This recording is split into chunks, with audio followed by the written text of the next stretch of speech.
Basketball. Powered by Anajar and Levine Accident Attorneys. Call 1-800-747-FREE. That's 1-800-747-3733. This update is brought to you by Doral Volkswagen, home of the price seats, our lowest price. Visit us at Doral Volkswagen or DoralVolkswagen.com. Starting with the Panthers, who beat the Kings 5-2. Brad Marchand scored twice. Next up, the Cats will head to San Jose tomorrow night. Over to Hoops, and the Heat will host Charlotte in an NBA Cup game tonight. Tip-off is at 8 from the Kaseya Center, and the game can be heard right here on WQAM. And last night, the Canes improved to 2-0 after blowing out Bethune 101-61. Next up, Miami will host Stetson on Monday night.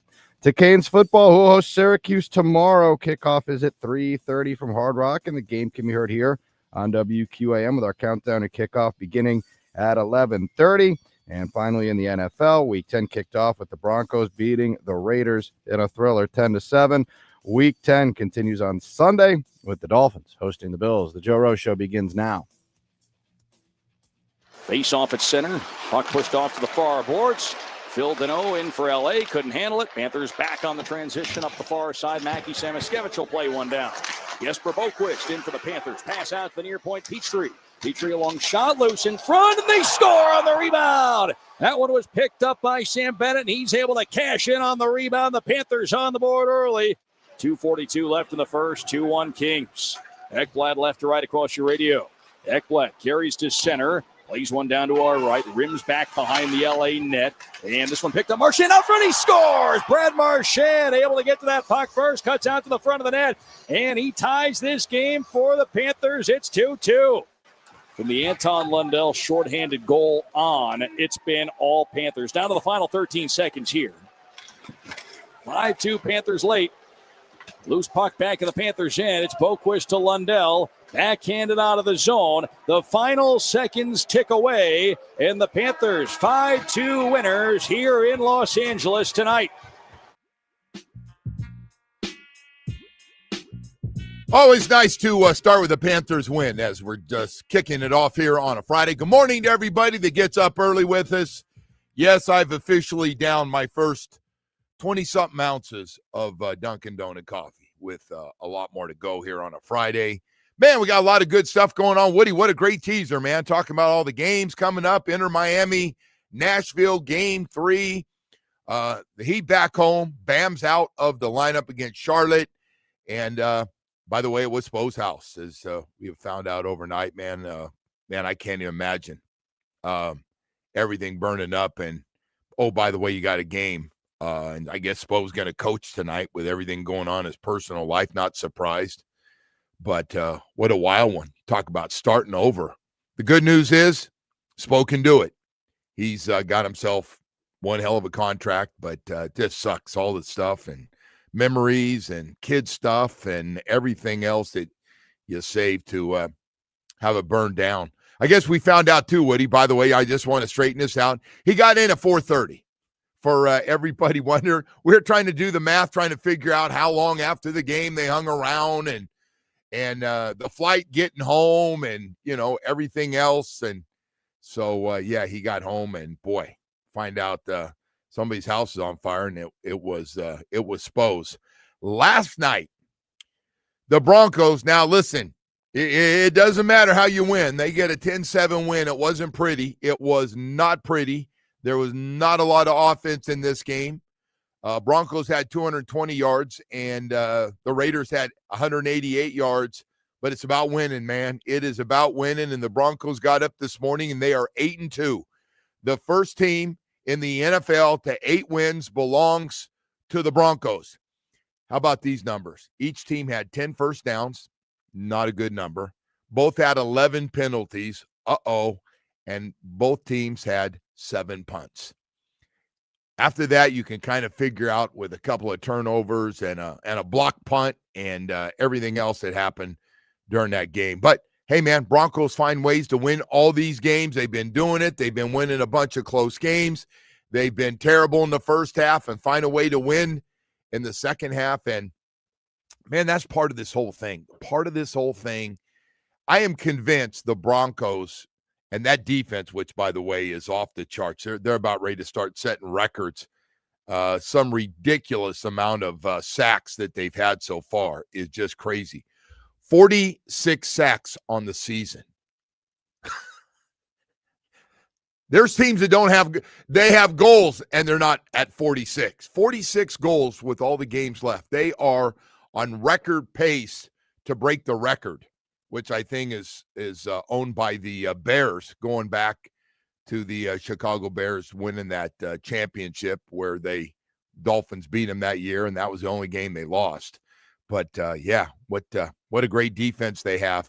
But anyway, man, it is about learning how to win. A lot of these games are tight every week in the NFL. Even the bad teams are in tight games. They are. If you look back, every bad team, not everybody's getting blown out every week. There's some tight ball games where you have a chance to win, and the Broncos are winning all those games. The Broncos are winning all of those games right now to go 8-2 with a very limited offense that they seem to be running right now. So anyway, good stuff for them. We're going to get into all that stuff. We've got that. We've got all kinds of other news. By the way, before we get into a lot of Miami Dolphins, they get set to play the Buffalo Bills, and we'll have a bunch of stuff on that coming up this morning. We'll be talking about Antonio Brown. This story, he's a Miami kid, not a Miami kid anymore. He's 37 years old. This thing has just gone from a really bad story to even worse. It really has. Bizarre, disappointing, screaming for help for people close to him. I've been saying on the radio now for 3 or 4 years, like, this guy needs help. There's no way. Got $1 million smile. Truly one of the great receivers to ever play the game. Truly. And I don't know what happens. He ended up, it's funny. Everybody leaves the Steelers and seems to fall apart and their careers just kind of end. Antonio Brown was rolling along, didn't get the contract he wanted. Remember that whole thing? Went to the Raiders, and that thing was a disaster. Remember all the weird stuff and happened with him, and had that social media guy that was stuff and him celebrating. He finally got out of there. New England kept him for a cup of coffee, and they got rid of him because the weird stuff going on. Brady takes him to Tampa Bay. He leaves during the game. He takes his shirt off. I mean, just this stuff is not normal. Not to mention the arena football. Remember he owned the arena football team? Didn't pay anybody. The furniture throwing off the top that barely missed some people. Wasn't the arena team, like, he didn't pay any of the guys on the team, right? And he had that whole, like... Well, he's always got some story behind it why he didn't do it. That was wild, too. How about the moving truck? That guy won a settlement. I don't think he ever got paid, but he won a big settlement for whatever happened there. And how about the video of him screaming at his, I don't know if he's married to her or not, but had all those kids out in front, and he's calling her all kinds of names. Like, it's actually really sad. No, it's just story because he had all the talent in the world. Now we've got this bizarre story on top of everything, facing attempted murder charges going back to, I guess, May. Yeah, remember we did the story when that went down? It went down here. Yeah. It was here at that some celebrity fight or something or other. So he gets a warrant out for his arrest and apparently takes off to Dubai. Yeah. He decides he's going to go live over there. He knows this is over here. I'm not smart enough to understand all the legal stuff. All I know is they went over, got his ass, and brought him back. And I think there's some countries that they're allowed to do that. Like, they'll help you bring them. I think it's extradition, I think is the term. Yes. He's got to find a better place to go, though. Like, if you're trying to duck the law, like, you got to find a place that's not going to help out. Yeah. Come on, man. So anyway, this whole thing. So now he's facing attempted murder charge after he said he was a victim, and they're going, no, you weren't. You grabbed a gun, and he's lucky he didn't kill the guy, I guess. Yeah. Well, you know what, Joe? It never looks good when you run. Right. But it goes back to a bigger picture, man. It's just the guy made a lot of money. And obviously, if he's playing in today's game in his prime, he'd be off the charts. They paying him. He'd be right up there with the 2 or 3 guys that are in the $30-40 million club. He really would. He was that good. Worked hard. It's just this whole thing. It's just, you try to explain the Antonio Brown story to people, But this erratic behavior that he does and the legal trouble and look at even the stuff with Brady, all that stuff he did with Brady. Brady's going through the divorce and he's doing all that stuff with Brady's wife with the social media stuff. Like, what are you doing, man? Brady was just asked about him on a podcast I saw yesterday. He took the high road like, hey, man, I like him. I wish him the best. And you could tell, I mean, if there's ever a guy that said, I got nothing to say about it, it would be Tom Brady. He took the high road on him, but just weird. Well, I think Brady realizes how sad the whole thing is too, right? Well, there's obviously something very something wrong not there, right. like, Yeah, there's something not right. Remember, he's going to be the rapper. And well, I think it has to do with some of those hits, man. Maybe, Woody. Maybe it goes back to they always talk about the one hit from the Cincinnati middle linebacker, right? That hit him. I don't know, but man, this has just got tragedy written all over it, man. Just everything you could bring up for, guy we should be talking, he should be finishing up his career right now. Getting ready to go in the Hall of Fame, right? Yeah. Getting ready to go in the Hall of Fame and set for life and just everybody sees him. And if he got along with Brady, think about how many he would have won. I mean, my God, man. Though, you know what? He plays that whole career, gets the money he wanted. The more I know he won more guaranteed. And by the way, the Raiders were ready to give it all to him because they're still in Oakland at that point. That was the craziest part of his journey, right? The Raiders thing with the feet and then the helmet. Everything.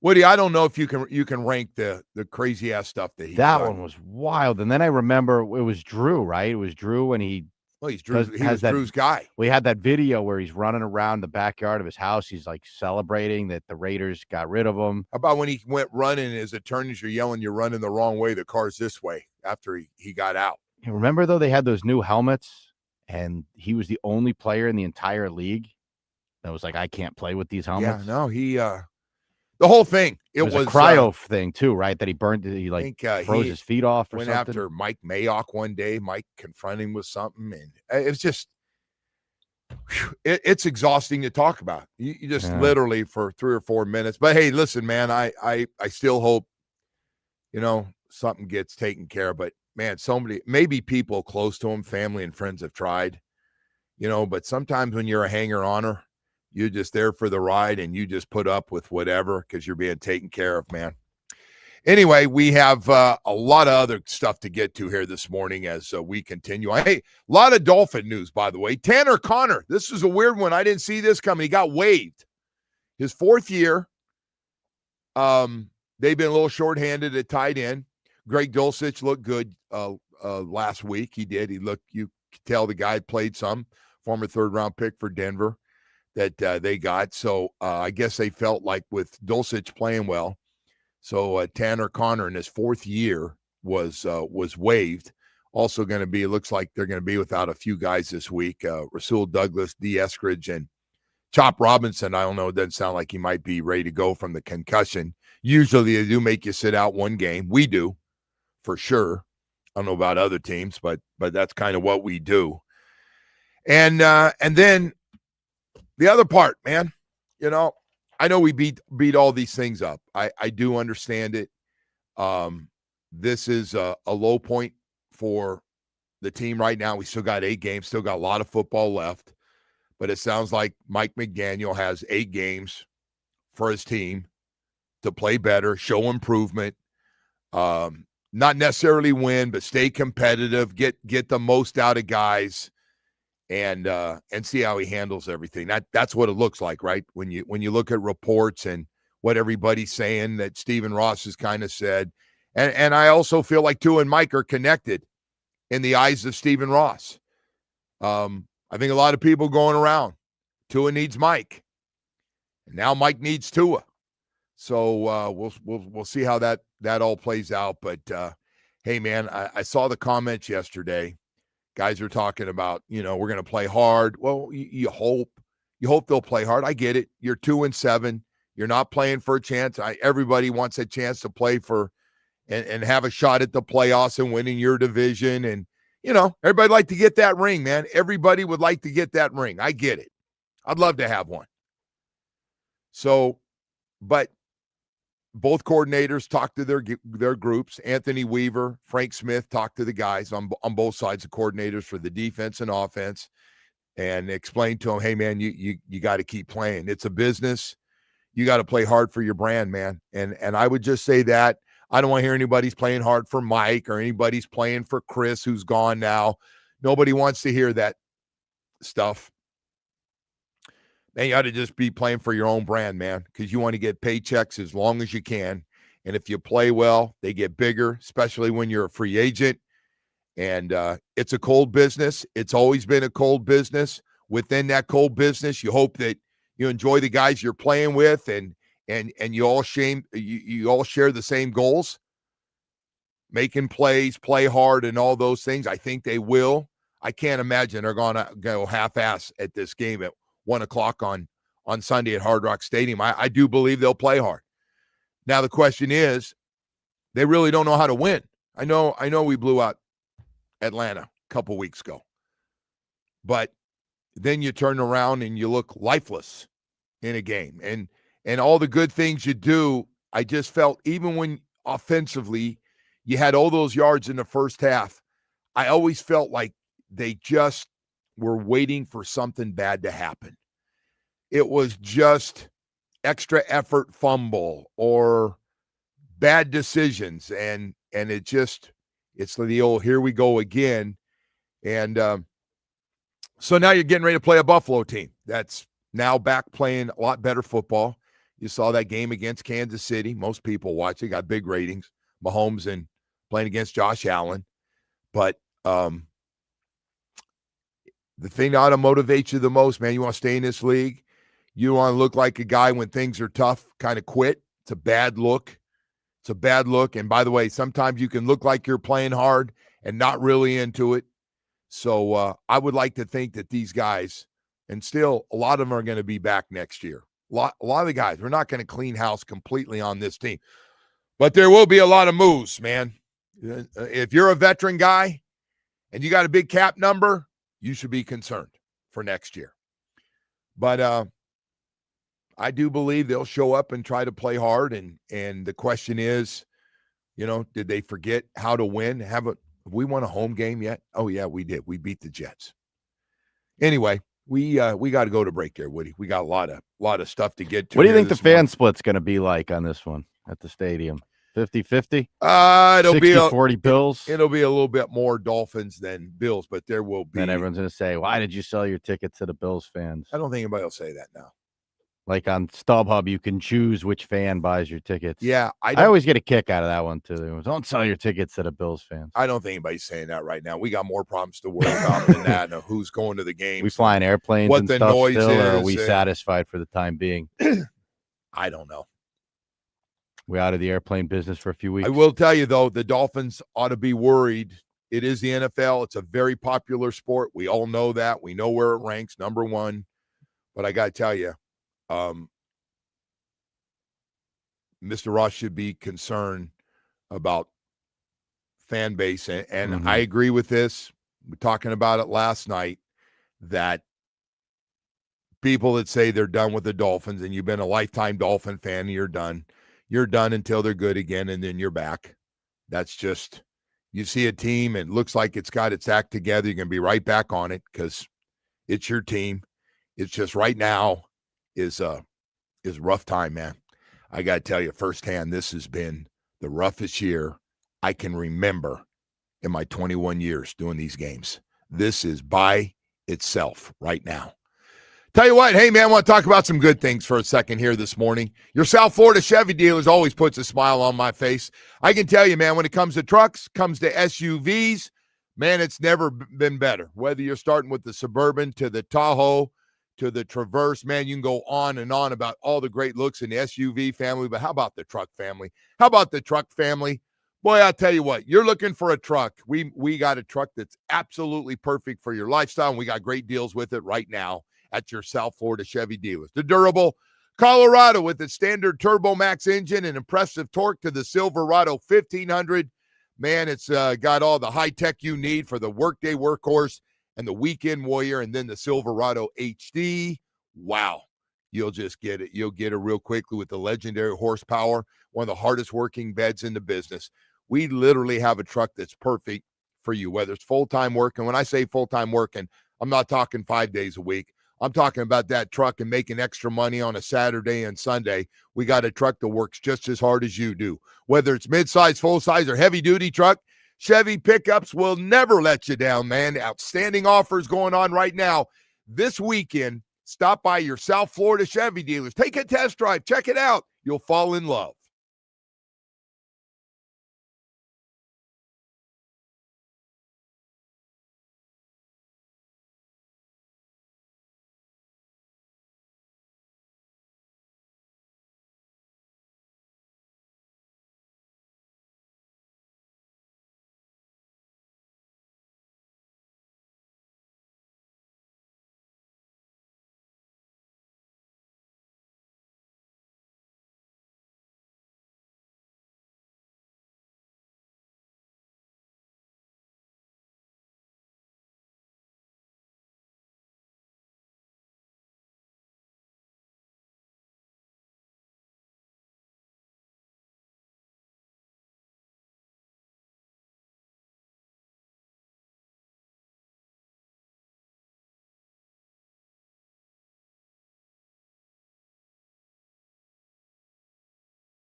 Happy Friday to everybody out there. I do want to. I've already had some people in the media business that have texted in, and I want to say this. What we're going through right now has been really tough because I thought this team was going to be like you did, like some of you did, a lot better than it's been so far.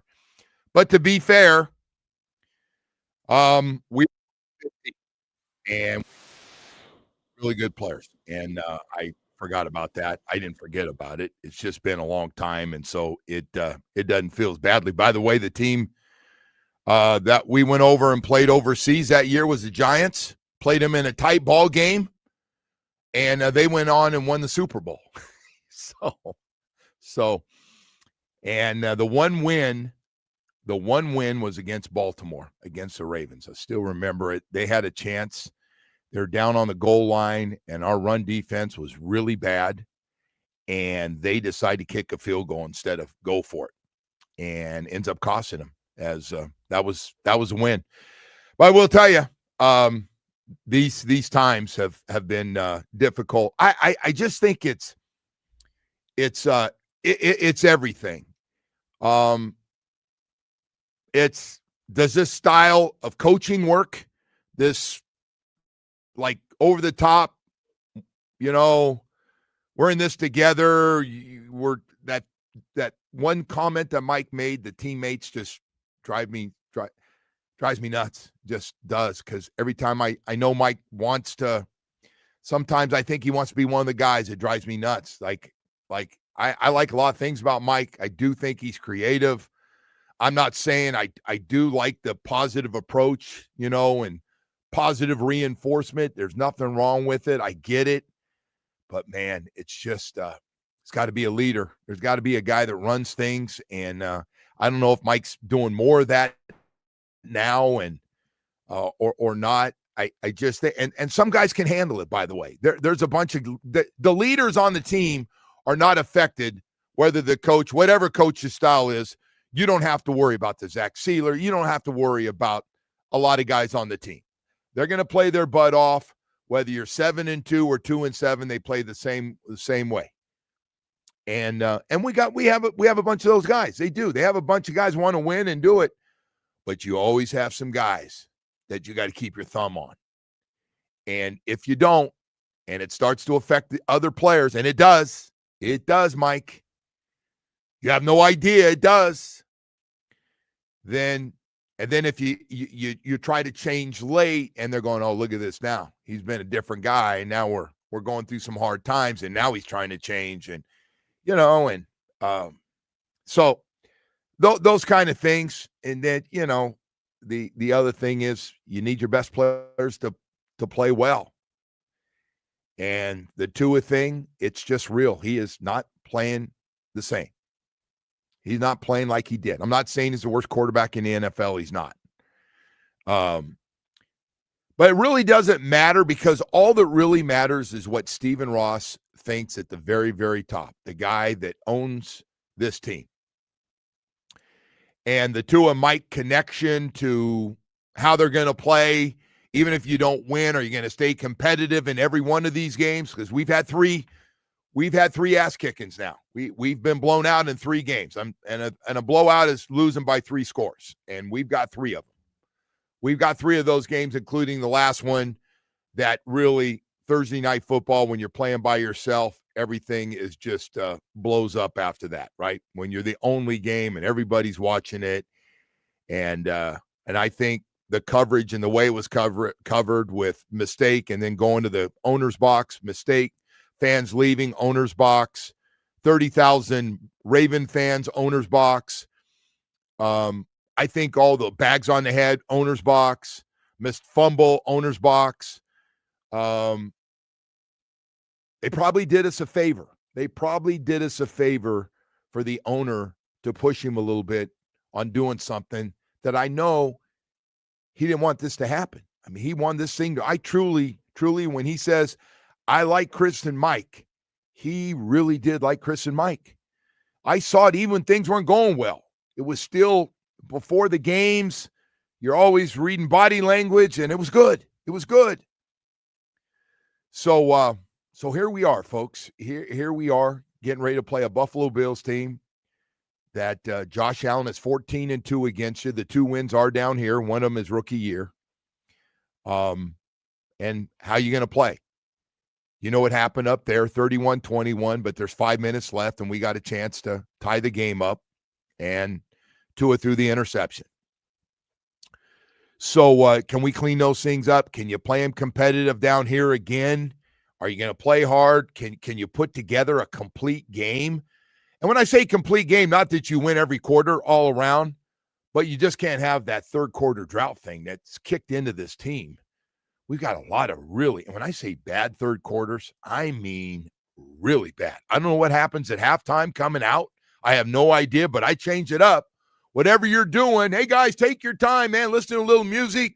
Call your wife, see if she's okay in the stands. I don't know what's going on, but maybe you ought to just flip it up. Keep them busy. Do something because some of the third quarters have just been, I want to curse so badly. They have just been real poor, and they need to be better. Poor was a good choice of words. Thank you. Well, I got in so much trouble here recently. You did get in a lot of trouble. Not looking to get back. I may rat you out this time. If you No. We got the rat. We got the original rat. He's the big cheese. I just don't know how he goes to corporate on me and rats me out and then acts like everything's fine when he sees me. I don't know how he does that. Did you tell him you were upset? No, I don't really talk to him. That's true. What am I going to say? Tell him you're upset. What's that mean? Bring him a piece of cheese. I don't know. It's kind of like getting yelled at by Shula. Like, I don't appreciate you talking to me that way. Did you just compare him to Shula? No, but it's like, wow. I didn't like the way sometimes he'll coach. And we were laughing last night. We were telling Bo's always got stories. Bo's way too much in my life right now, by the way. Just way too much. I think when he gets bored, he picks the phone up and finds me. I must pop up first. Bo's like your new Omar, like with me. Like everything I say Dolphins wise, like goes back to what he's talking about. And with you, it's Bo now. So I love that. Somehow John Offerdahl's name came up. Mm-hmm. And we had a great John Offerdahl story. It's one of the great middle linebackers for the Miami Dolphins. And he's John's a fellowship Christian. And always been from day one. He's not a reborn, and he didn't find it halfway. He came into the league that way, and just a real class act guy, really good guy. I always say that because I always feel like, I've been a little dysfunctional, and they've tried to get me on and off that team, and I haven't, really done well with that. So John's been great. Anyway, John got blasted by Shoes with some of those bad words that Coach Shula liked to use when he's making his point. And I don't know, because nobody played harder and better than John Offerdahl was from day one. He lined up day one, lined up at linebacker, second-round pick out of a small school, and that dude knew every assignment, was putting all the veterans in where they were supposed to be, and you went, holy crap, this guy, he's going to be really good. Had a scrimmage. I think we were scrimmaging the Atlanta Falcons, and John Offerdahl's, like, making tackles everywhere, like, wow, is he good? So Shoes got into him because Shoes gets everybody. No matter how good you are, Coach Shula was going to get you. At some point, even the really, really good players have their bad moments. They do. Everybody, one thing about football, nobody has a perfect game. And sometimes your game can affect the outcome. You can miss tackle. I mean, things just happen. Nobody's going to win all the time in individuals matchups in the NFL. And I get John was kind of a low-key guy, hard guy to read, again. And John goes into Coach Shula's office and said, hey, Coach. Yeah, John. Because Shoes, after he does it, it's over. Mm-hmm. So after Coach Shula would blow up, he was done. It was like, so, and that's hard sometimes when somebody rips you and then they go on and you're like, and you don't realize when you're in your early or mid-20s that it's over for him. So he didn't want to hear about it again after that. That was it. No, it was just over. In his eyes, he's done. You should be over it too. Meanwhile, I went home so mad a couple of days from practice. I didn't know whether to go drink or just go home. I was so pissed off sometimes. And by the way, I understand, it's things that wasn't by accident. It's when you play poorly. Mm-hmm. And John Offerdahl went into his office as a young player and said, I don't appreciate you talking. This is not my background. My dad was pretty strict, but you can't talk to me like this. I'd appreciate if you wouldn't talk to me like he called him out. Mm-hmm. For a young guy, he went in there and goes, hey, man, I know I messed up, but I'd appreciate it's disrespectful to talk to another man this way. And I was like, wow. When I heard about it, I went, wow. And so Shoes is just kind of like, hey, man, I play hard for you. I give you and if you remember John Offerdahl's middle linebacker, he played. I mean, he broke down, but he played whatever John had, and John made he made Pro Bowl plays. He was unbelievable. And but he went in and told him. He said, hey, man, came in here to tell you, I appreciate if you wouldn't talk to me that way. It doesn't work. I'm good. I understand when you mess up, you have to coach me and stuff, but you can't use some of the words when you're talking to me like that. It's not what I believe in my Christian life. And I was like, wow. Isn't it funny, of all the things, and Bo and I are sitting there talking about that last night. We somehow got into how guys get treated in the NFL. Well, how'd it go over? I'm guessing it changed a little bit. Because Shoes, the guy went to church every day. The guy went to church 7 days a week. Really? Went to Catholic church. That priest knew early in the morning. I know, Coach. We're getting ready to go. And so I think Shoes got the message. I didn't go around following around to see, hey, how's John getting treated today? But yeah, it's just wow, pretty. Somebody. Hey, man, I get it. I know it's your style. Seeing you do it to other guys, I don't say anything. Don't do it to me. I'd appreciate it. I get it. I want you to coach me. I want to get coached up, but I could do without some of the words that are hurtful, even to me. You don't know what to say, do you? You're just kind of looking at me, it's an amazing story. Hey, right now I got to talk to you about something very, very important this morning. Boy, protecting your home. We got lucky on this hurricane season. I think we're in pretty good shape, but boy, our friends in the islands where we spend a lot of time, boy, they got banged up, and they got banged up hard. And it's just a reminder to protect your home. Call Loctite, impact.com. Go to Loctite, they windows, doors, and roofing. They do it all for you. Old leaky roof, replace your old roof now. You can pay later. Loctite Impact offers the highest quality roofing materials with lifetime warranty plus thousands of 5-star reviews. Save big on their legendary state-of-the-art Impact windows and doors. Impact windows as low as $6 per window per month installed. Don't wait for the next storm. Don't wait. Get going now. Visit LoctiteImpact.com. Again, LoctiteImpact.com. Call 954-500-LOCK. You'll talk to, they got a great staff in there, does nothing but answer the phone and get the information to you, get you all set up to have people come out, take a look at everything you need. Got very competitive prices, cover all of South Florida. They do it the right way. Check out Loctite Impact windows, doors, and roofing.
degrees.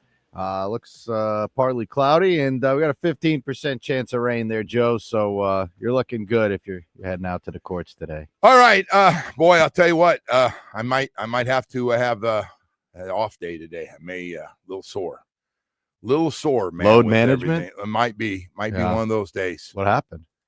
Just playing every day, man. Yeah. And next thing you know, you're an hour 30, hour 40, and grinding at the end because the other guy's trying just as hard to win as I am. And so not good. Hey, Larry Bluestein, our high school football insider, going to join us like he always does during football season, getting ready for the football playoffs for the state of Florida. Who's going to win or have a chance to win a state championship? It all begins coming up here real soon. I believe we got a bye week right now.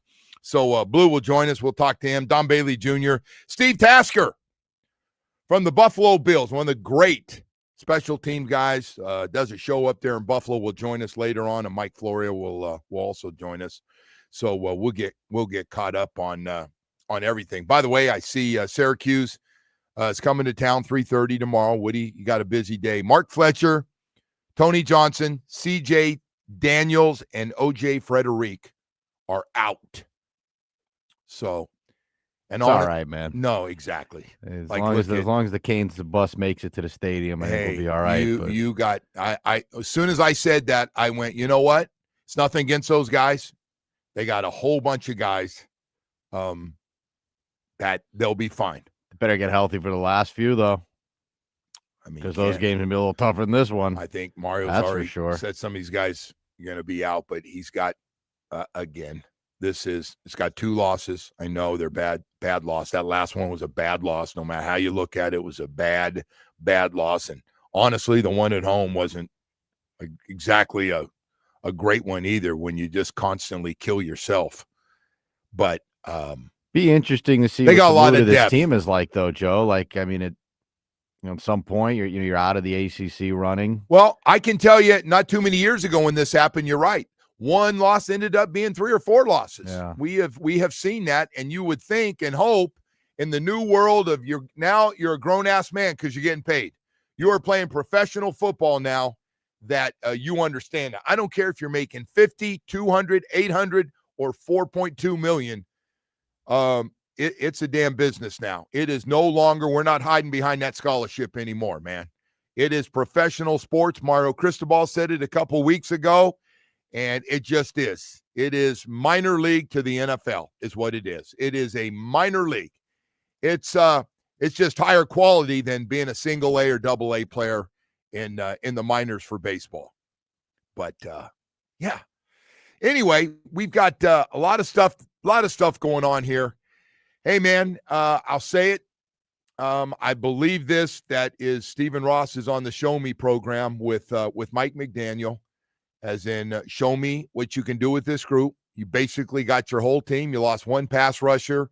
Everybody else, we didn't move them. As a matter of fact, a lot of people saw a lot of national people saying we should have moved more guys. We're not going anywhere. What are we doing? You know, some of them aren't going to be back most likely.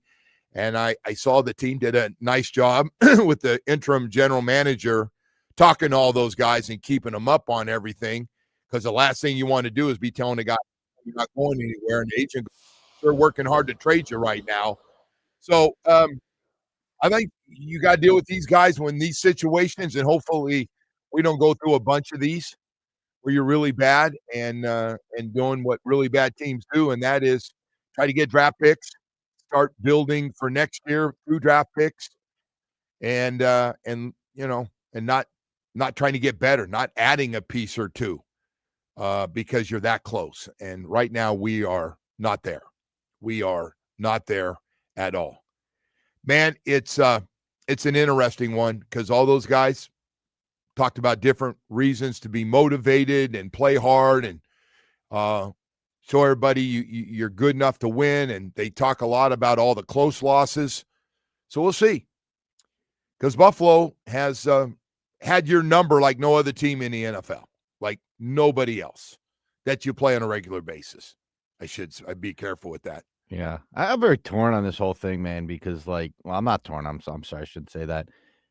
I cannot live in a world where they come back with this whole deal and they just try to patch it up for another year.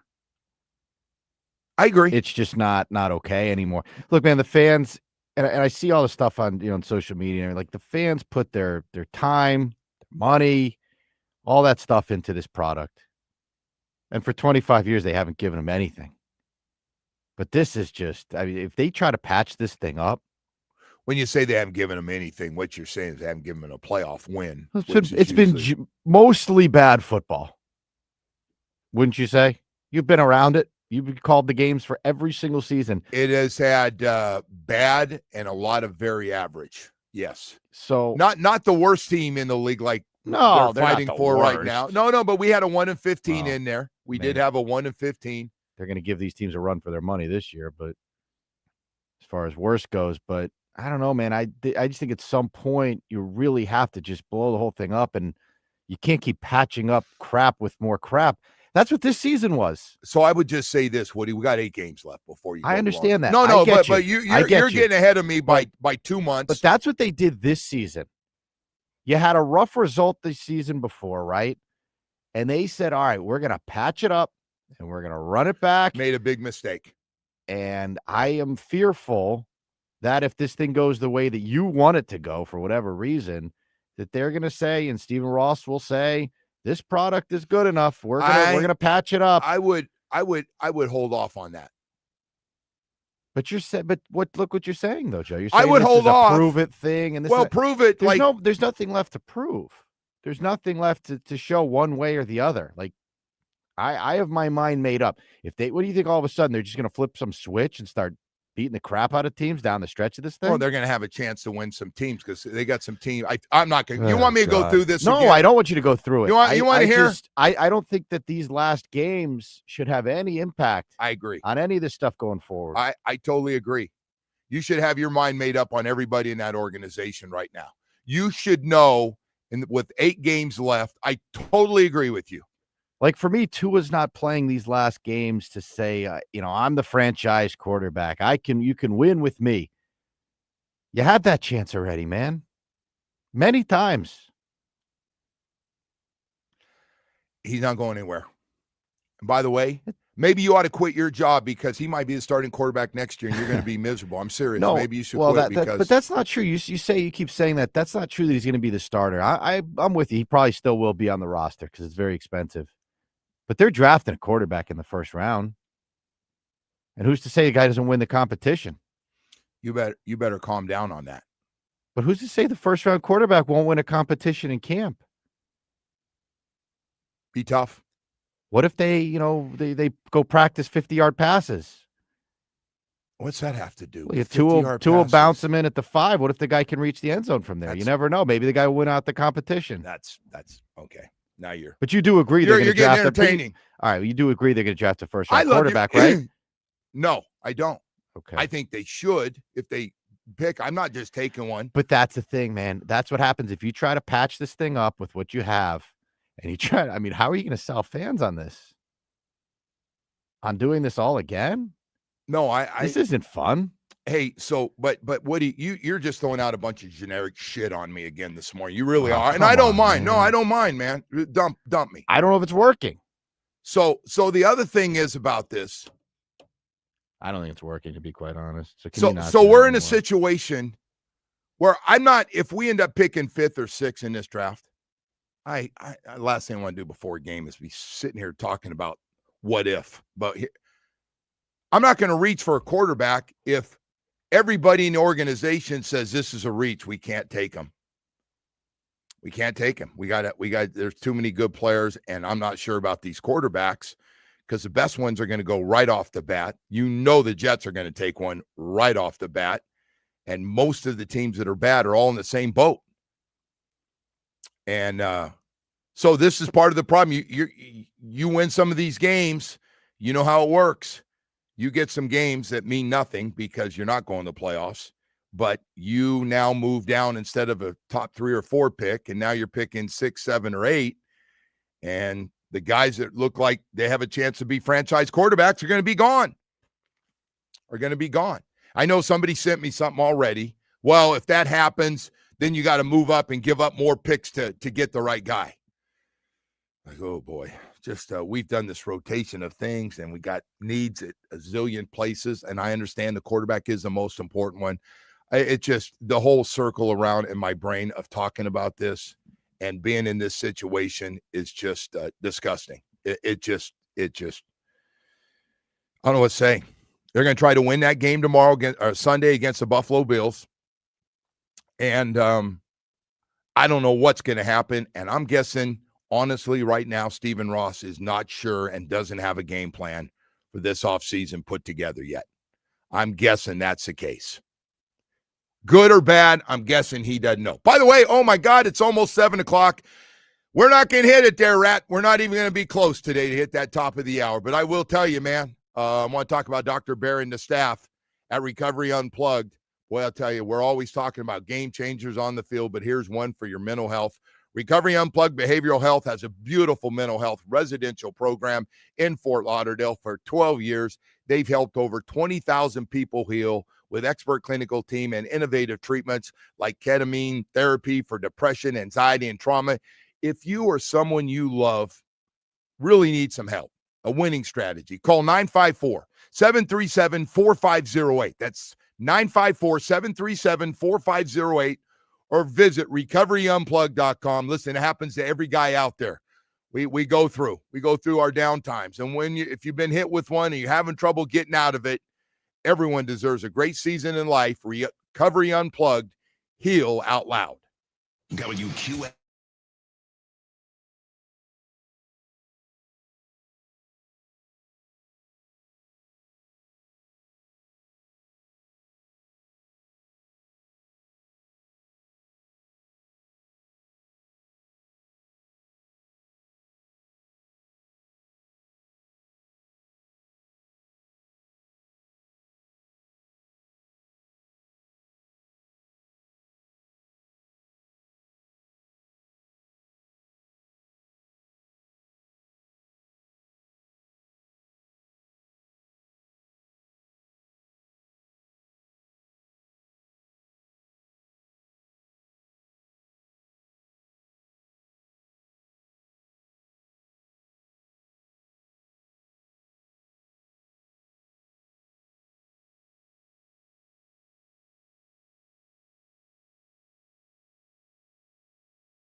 This update is brought to you by the Ralph Volkswagen, home of the price seats, our lowest price. Visit us at the Ralph Volkswagen or ralphvolkswagen.com, starting with the Panthers, who beat the Kings 5-2. Brad Marchand scored twice. Next up, the Cats will head to San Jose tomorrow night.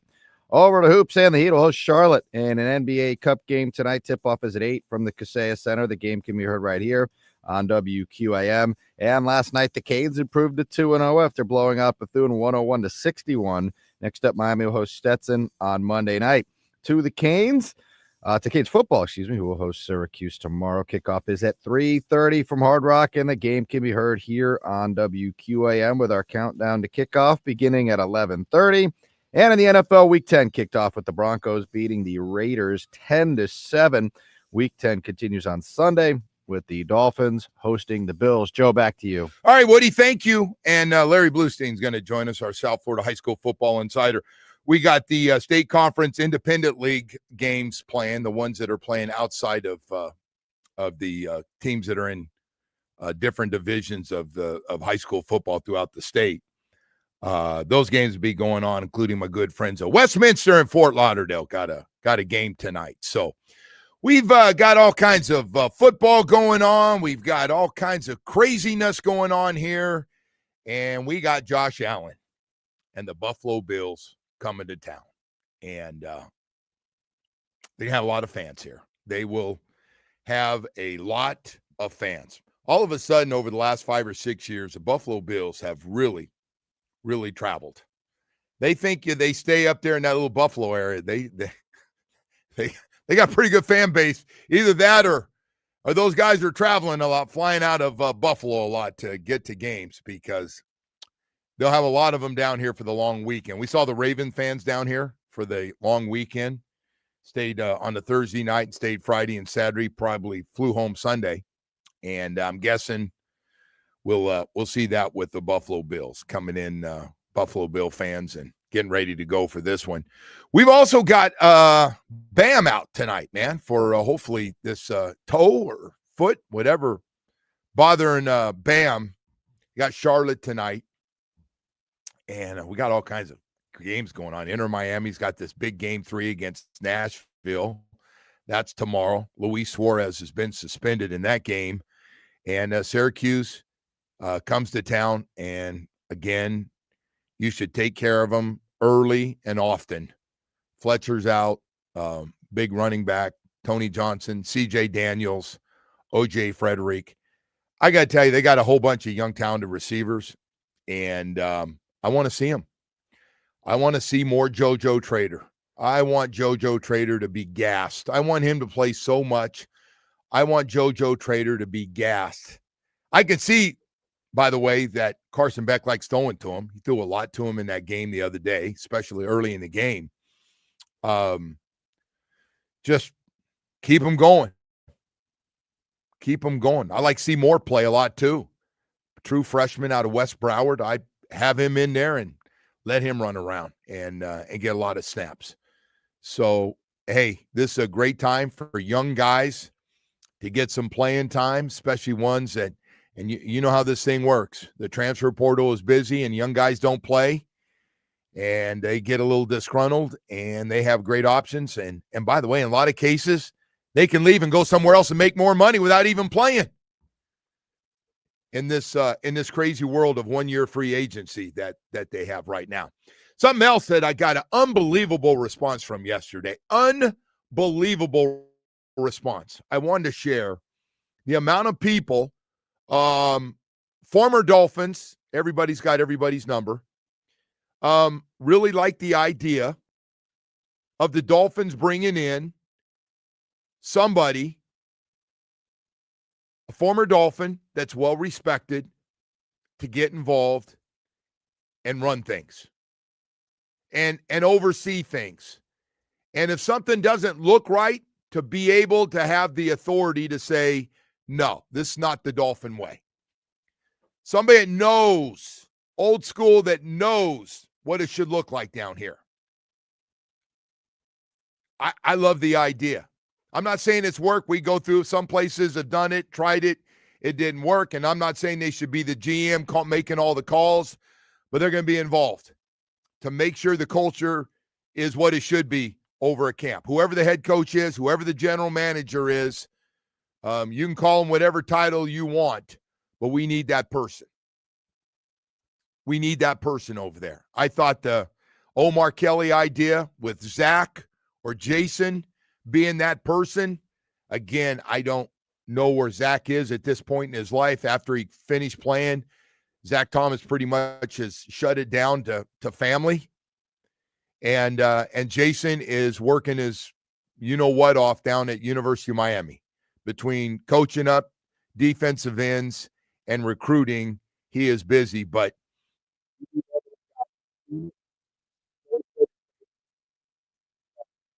find everybody. Somebody has the authority to go in, talk to a GM, talk to a head coach, and I like it. I think the fan base would like it. Got to be the right person, don't get me wrong, and somebody that wants to.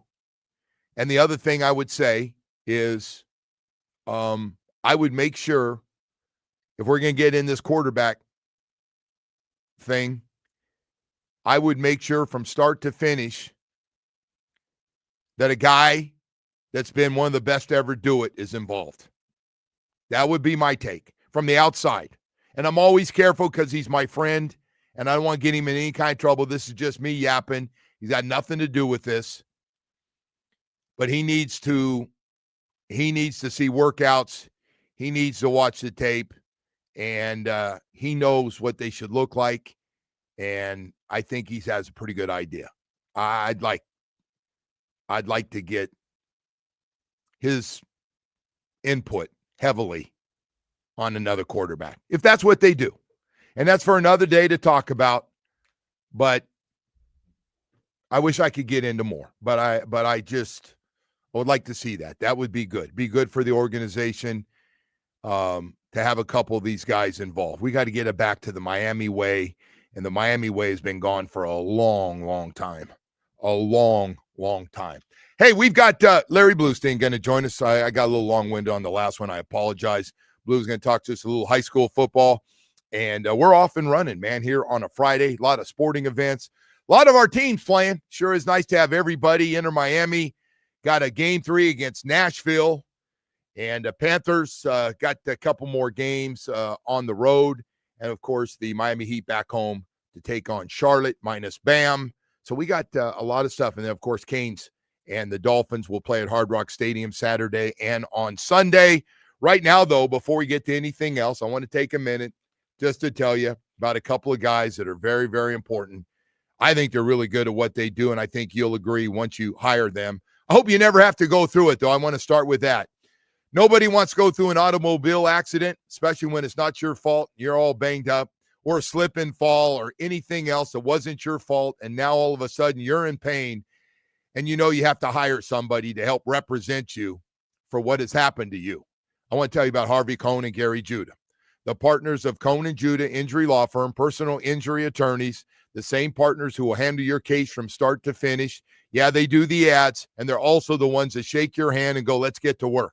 More than 30 years of experience, big enough to go to trial and get you multi-million-dollar results, small enough just to call you back. And if you're somewhere else right now and you thought you were going to get the name on the law firm and you're not, and you realize it's another handoff. It's called the law firm handoff, man. All of a sudden, another attorney's in the back there working, a couple of years out of law school, and they're going to be handling your case. No. That's not what you signed up for. Go to ConanJudah.com, read the reviews, partners who you can always reach. Find out what everybody's saying about them. Go to 866-FAIR-FEE. And remember this, they don't pay other lawyers to do the work that you hire them to do. WQAM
It is time to head out to the Toyota of Hollywood Hotline. Shop over 2,000 Toyotas on sale at one location. Toyota of Hollywood on 441 between Hollywood and Sheridan. ToyotaofHollywood.com. All right, Woody, thank you so much. Larry Bluestein, our South Florida high school football insider, never takes off, my man. No matter when I call, you go, no, Joe, I got to go to that game. I said, but Blue, it's not that big a game. He goes, no, they're all important, my man.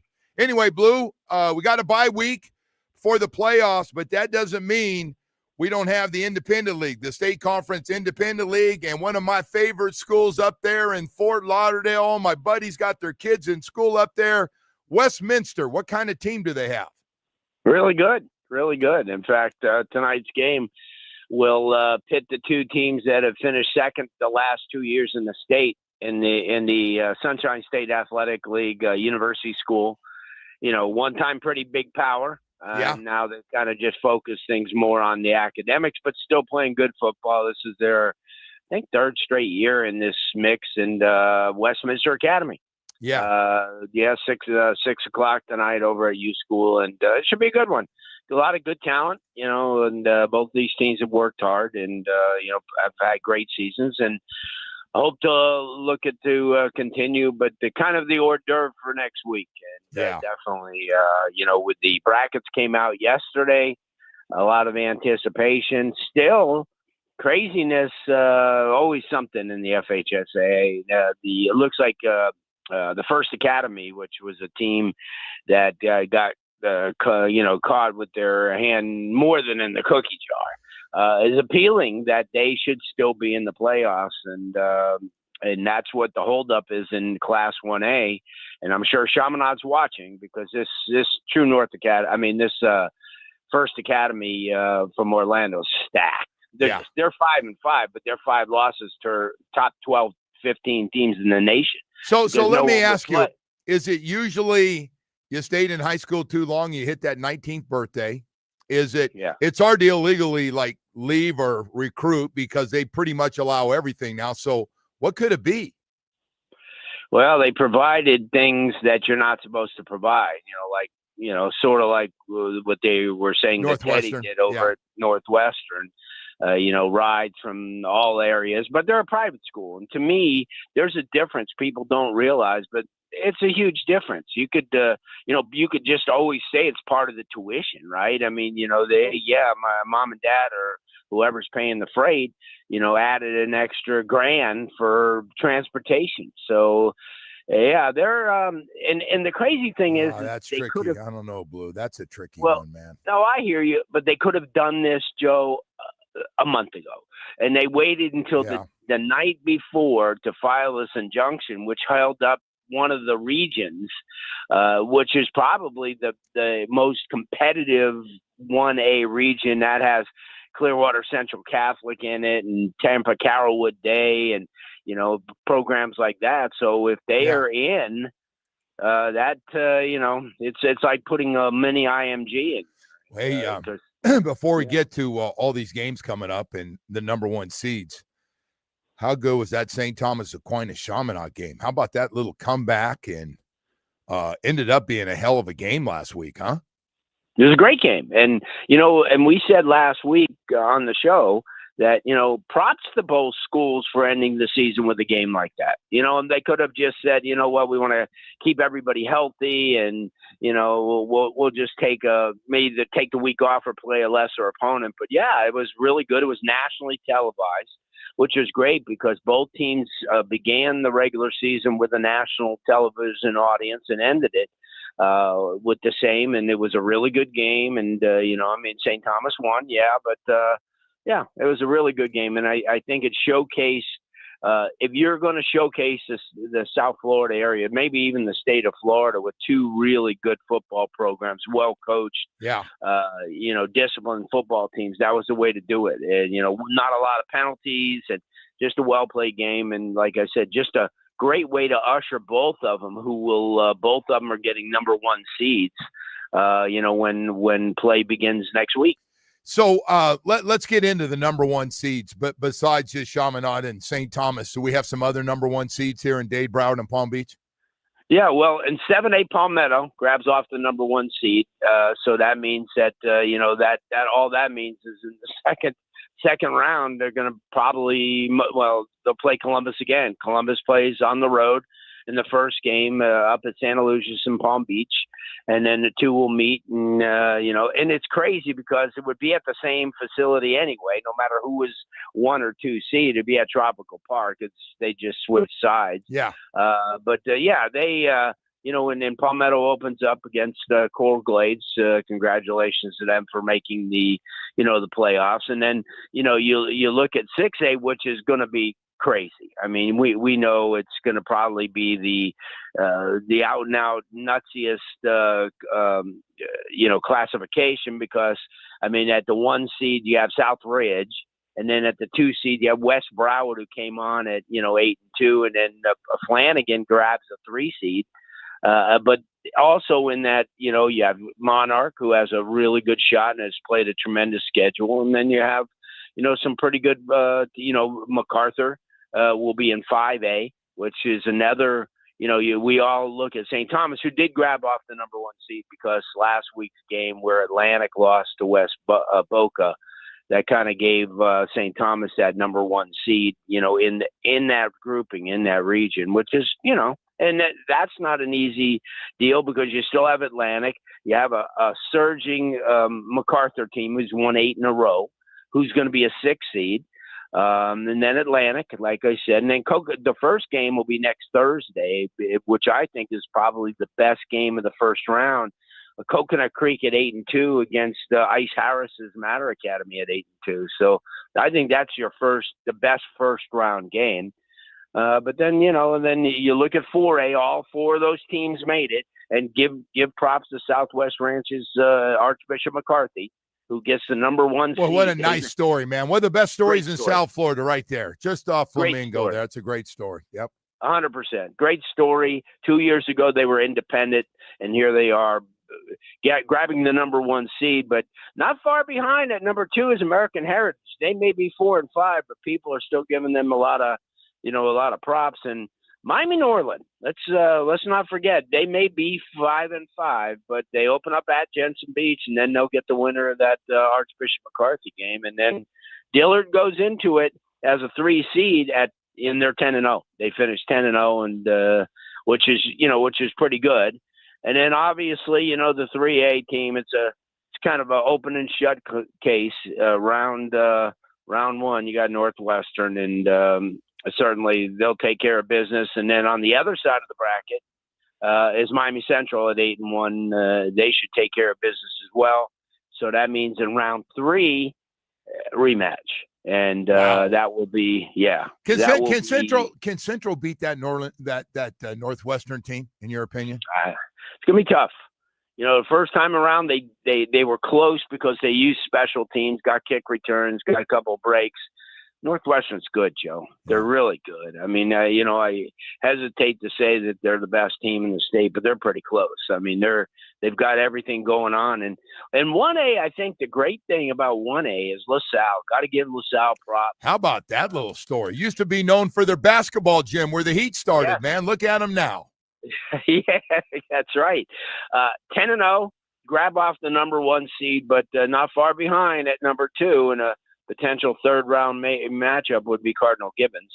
Cardinal Gibbons coming on strong. Had some good wins late in the year. Yeah, and they played a tough schedule. They played Archbishop McCarthy. They played Chaminade, during the season. They played West Broward. So they're road tested. And, and that's the deal. And then 1A, obviously it goes in with Chaminade, and they are, they're the beast, they're the elephant in the room. But, there's a little team a little further south called True North who's won 8 in a row. And they grabbed off a number 2 seed. So that will be a third round matchup as well. So got some good ones coming up. You look in the round 3, and I'll tell you what, it'll be, where am I going? It's one of these, where am I going to go this week? Because there's going to be a ton of games. It's potentially another St. Thomas, Atlantic, one of those type of games. Northwestern Central obviously would be Chaminade and True North. South Ridge could, play West Broward in that round 3 as well. So, there's craziness. Hey Blue, I got to ask you, what team in Palm Beach has the best chance to win a state championship considering who they'll have to play? West Boca. Because remember, they're in Region 3, so they're away from these teams for now. So most likely it would be them and Southridge again, like last year. But I think they have the best shot. Yeah. See Jack Daniels up at Cardinal Newman playing well. Got a gauntlet though. You know, especially if the state lets the First Academy in, and they're in that little grouping too. So they have to get out, and then you look at Atlantic, the other team. Yeah, they got to get by St. Thomas. Yeah, so, that's a tough one, man. Every year. So hey, this is gonna be fun. That was a hell of a teaser, man. You just laid on us there. Yeah, so, we have some good ones next week, and we'll break everything down. St. Thomas still stays at 1, Northwestern 2, Central at 3. Chaminade, even though they lost, you can't drop them. Where are you going to drop them? They lost. Those two teams are, pretty equal. So they stay at 4, Southridge at 5, and then we move West Boca back in at 6. So I think West Boca Raton, I told you last week I went to that game, and I thought that they played extremely well. And they got a little bit of they have a little bit of a run here. I think they'll come out of the region. And then we'll see what happens after that. So it's our Palm Beach people up there. And I know we have some people that live in Vero Beach, too, and they get us and they text me all the time. And I got to give them props. They finished undefeated. They're going to be a number 1 seed as well in their region. But they got to play the Orlando teams and like the Land and schools like that. But, it's going to be interesting. It's going to be – I think we'll have some different teams this year in state, but that's what's great about the state. Blue, thank you, man. That was a nice little local going back to Friday night little breakdown you just did, man. Yes, thank you. Appreciate it, Blue. Thank you. Good one. Very Blue Star, South Florida. High school football insider. My God, he does not miss a beat, man. That man does not miss a beat. We got to go to break here. We've got a lot more stuff coming up here. Don Bailey's going to join us. We'll get his take on this Canes team trying to get their mojo back here, man. Trying to get it going again after a couple of hiccups here in the ACC early on. Still a lot of games left. Right now, though, I want to tell you, my good friend Michael Koch at Choice Mortgage has an amazing offer. It's called Hometown Heroes Program. He's helping first responders such as law enforcement, healthcare professionals, educators, firefighters, and military vets with up to $35,000 in closing costs and down payment assistance with low fixed rates and no prepaid penalties. Man, if that sounds like you and something that you qualify for, give Michael a call on his cell phone at 561-441-2730, 561-441-2730, and learn more about the Hometown Heroes program. Michael Koch's got some great stuff. By the way, if it's for you, it's about getting a mortgage, you need it quickly, debt consolidation, or anything else. Michael Koch can get it done quickly for you, get you the best rates, 30 years of experience right here in South Florida. The man works 7 days a week. Call or text him. 561-441-2730 MLS 166254. Rates and terms subject to change. Daily without notice. He's an equal housing lender.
Without further ado, here's Hollywood.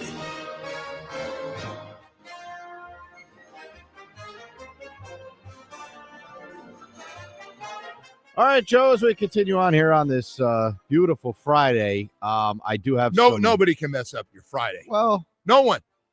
I'm going to certainly try here, Joe. No, don't let anybody mess it up, Woody.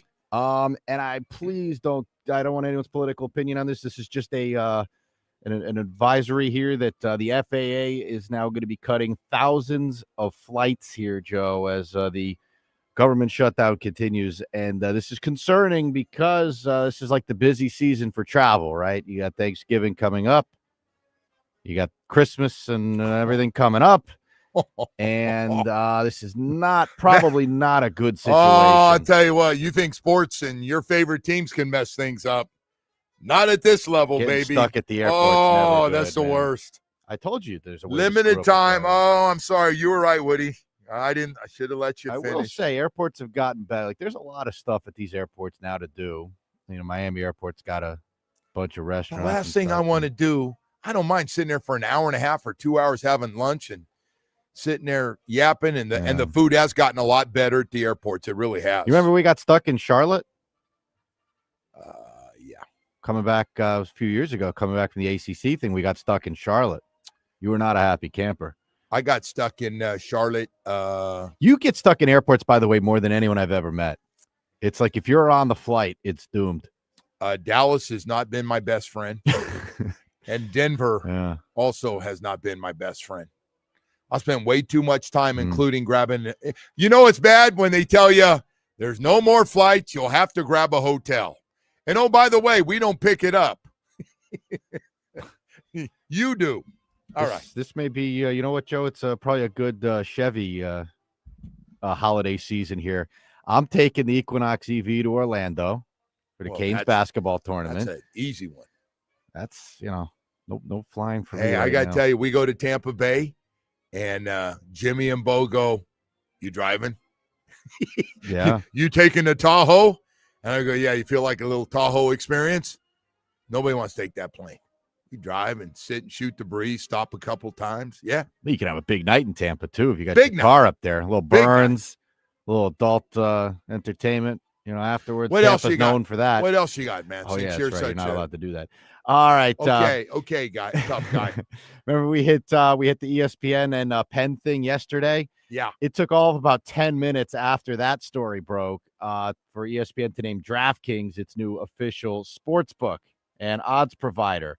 So anyone that was concerned about ESPN getting out of the betting business, they were out of it for about 10 minutes. And that deal was done before. Yeah, it felt that way. Yeah. Yes. So anyone who likes the ESPN betting content, it's not going anywhere. They're just gonna hell no, it's relabel everything. A little that's right. DraftKings logo. Same people. Yep. So different company. Go. All right. And by the way, this was really interesting. I don't know what you think of this. I was watching on one of those financial networks yesterday, CNBC or something. And look at you. I know. Man, you are well-rounded. I like this stuff. You're getting a little Jimmy Cephalo in you now, brother. So Jason Robbins, who's the CEO, he was talking about the Terry Rozier thing, and he goes, well, that's why regulated sports books are so important. And he was talking about they have this prediction market thing, which they got going on now, which is like, unregulated. But he's right. The more regulated sports books you have, the less these things are going to happen because it's easier to catch these guys, number one. And number two, they have to report it. Yeah. Right? He made a good point. Like if your bookie finds out that someone's point shaving, they're probably not going to go to the FBI. No. Oh, no, Woody, it's good. I thought that was interesting anyway. Woody, that UFC thing, how do you regulate that? Not good. That's a tough one. Yeah, like I said the other day, if you don't have integrity in cage fighting, where are you going to have it? I mean, all right. This was cool, man. The Florida Gators. Your sarcasm, beautiful. Florida Gators last night played North Florida. They beat them by 100. And because of that, Joe, 7'9" Olivier Ryu was able to get into the game and became the tallest ever to play in a college basketball game. Did you say 7'9"? 7'9". Yeah, he's almost 8 feet tall, this guy. Who was the tallest before that? 7'6", 7. Can we have a couple of 7'6" all right, here you guys? Go. It says Ryu is 2 inches taller than former NBA Giants George Murasan, Manute Bol, 3 inches taller than Yao Ming, Taco Fall, and Sean Bradley. Sean Bradley. That's right. All right. 7 foot club. My What if God. he's the tallest person in history? It said he had a Guinness World Record when he signed with Florida in 2024. Did anybody see him move? How'd he move? Does he move okay? And Jamie said he saw him at a football game last year. You want to jump in on this here, Jamie? he can stand and dunk it. I know that. Jamie was in Gainesville last year in Florida. So. I would see him around campus all the time. I saw him at the Gators football game last year, and like you see all the like students in the crowd, and then he's just like so tall and so much bigger than everyone else. 7'9". Yeah. Wow. I felt bad for him because like it was like the concourses were really tight and like everyone was kind of like packed in there, and he's just sticking out. Yeah, everyone's can't be comfortable. At him. How'd you like sit behind that guy? People were even taking pictures and stuff, and I was like, oh my God, he's a guy. Yeah, hey, look at the freak over there. Take a picture. Hey, my 5 foot girlfriend, can she take a picture with you? It'll look so weird, man. We can make fun of you. Yeah, I'm sure he gets that stuff all the time. Anyway. Yeah, it's tough, man. You think he has any luck with the ladies? I don't know. I don't even know how that would work, bro. All right. For all the video game people out there, there was some tough news yesterday. Grand Theft Auto 6 will be delayed yet again. They are pushing it to November 19th of 2026. So that's another a year and a week or so. That's a big game, right? That's a real popular one. If it ever comes out, it is. I'm going to be 50 by the time this game comes out, so I don't know, man. Well, there's a lot of things to get worked out. Sometimes when something's really good, you got to wait a little longer. Sure. All right. Well, we're sitting around waiting. All right, Joe, and our final one here. We'll send you off on a good note here. The card hobby has posted a second best month in history. We had 392 million in October card sales. It is up from a down month in September, so it was good to see an up month here for the hobby. Let's see. Give you some of the numbers here. Secondary market spending in October: $294 million on eBay, $45 million on Fanatics Collect, $24 million at Heritage, $11 million at Golden. Monthly sales volume, Card Ladder, Joe, tracked more than 5.5 million transactions in October. These numbers are pretty wild. It's here. Amazing. Just amazing how this industry has exploded. Just incredible. Most expensive card sold in October was $4 million, paid for a 1914 Baltimore News Babe Ruth. Remember, that was the card we talked about that had the biggest loss in history. Went from 7.2 to 4. How about the Babe Ruth and some of these guys that have been gone forever, and their cards are just hot as can be.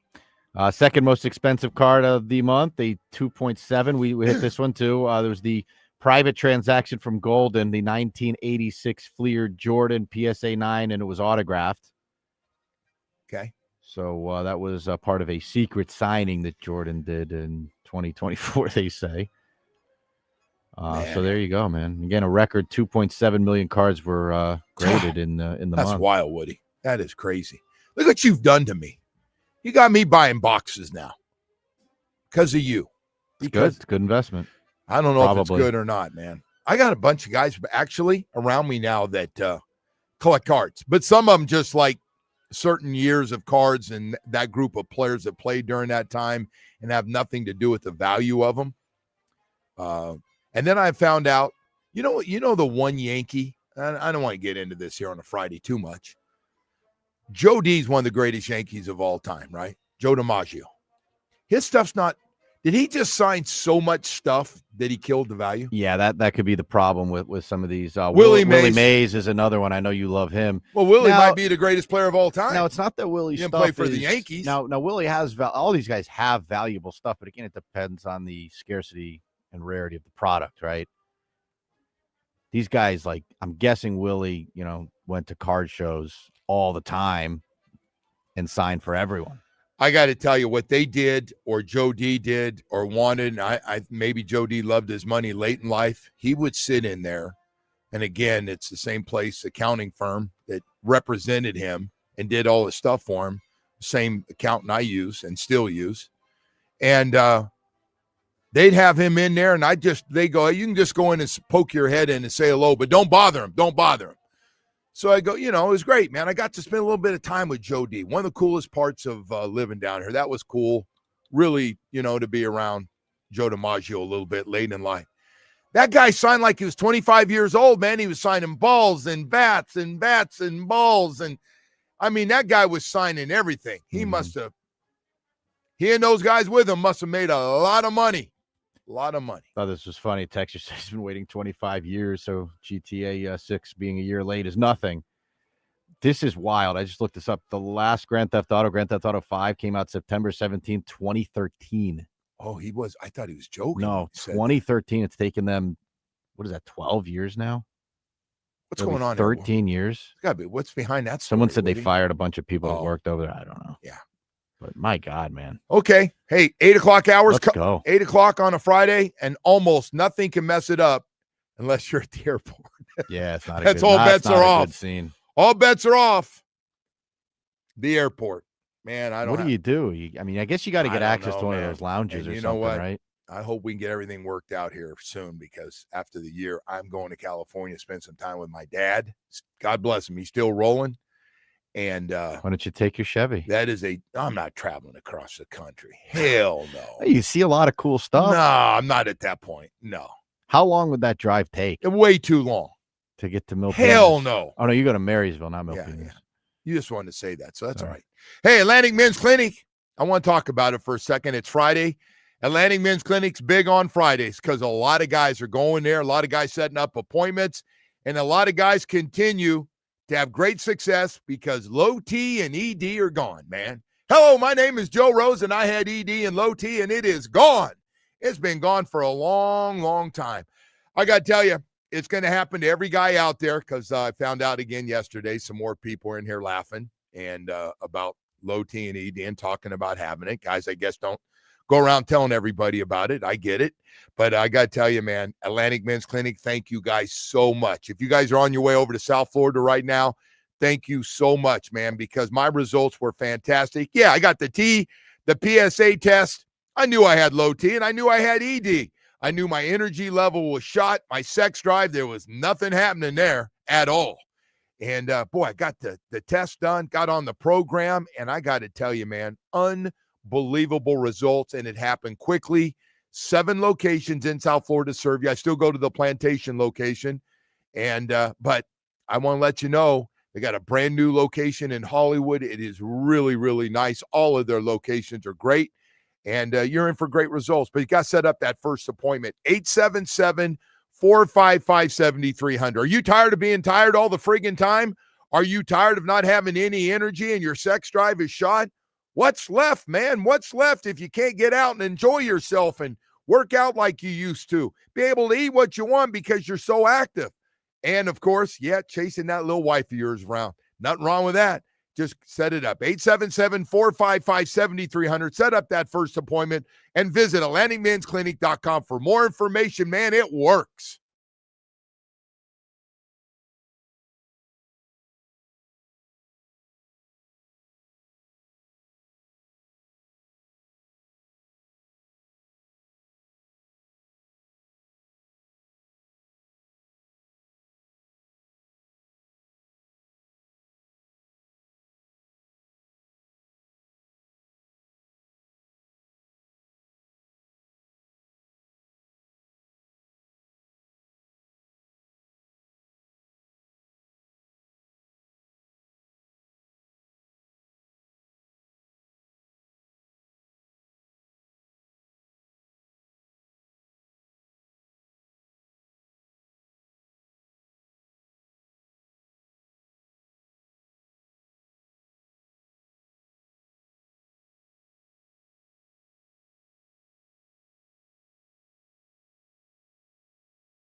This update is brought to you by Doral Volkswagen, home of the price seats. Our lowest price. Visit us at Doral Volkswagen or DoralVolkswagen.com. Starting with the Panthers, who beat the Kings 5-2. Brad Marchand scored twice. Next up, the Cats will head to San Jose tomorrow night.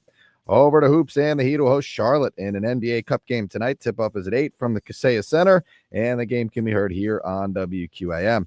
And last night, the Canes improved to 2-0 after blowing out Bethune 101-61. Next up, Miami will host Stetson on Monday night.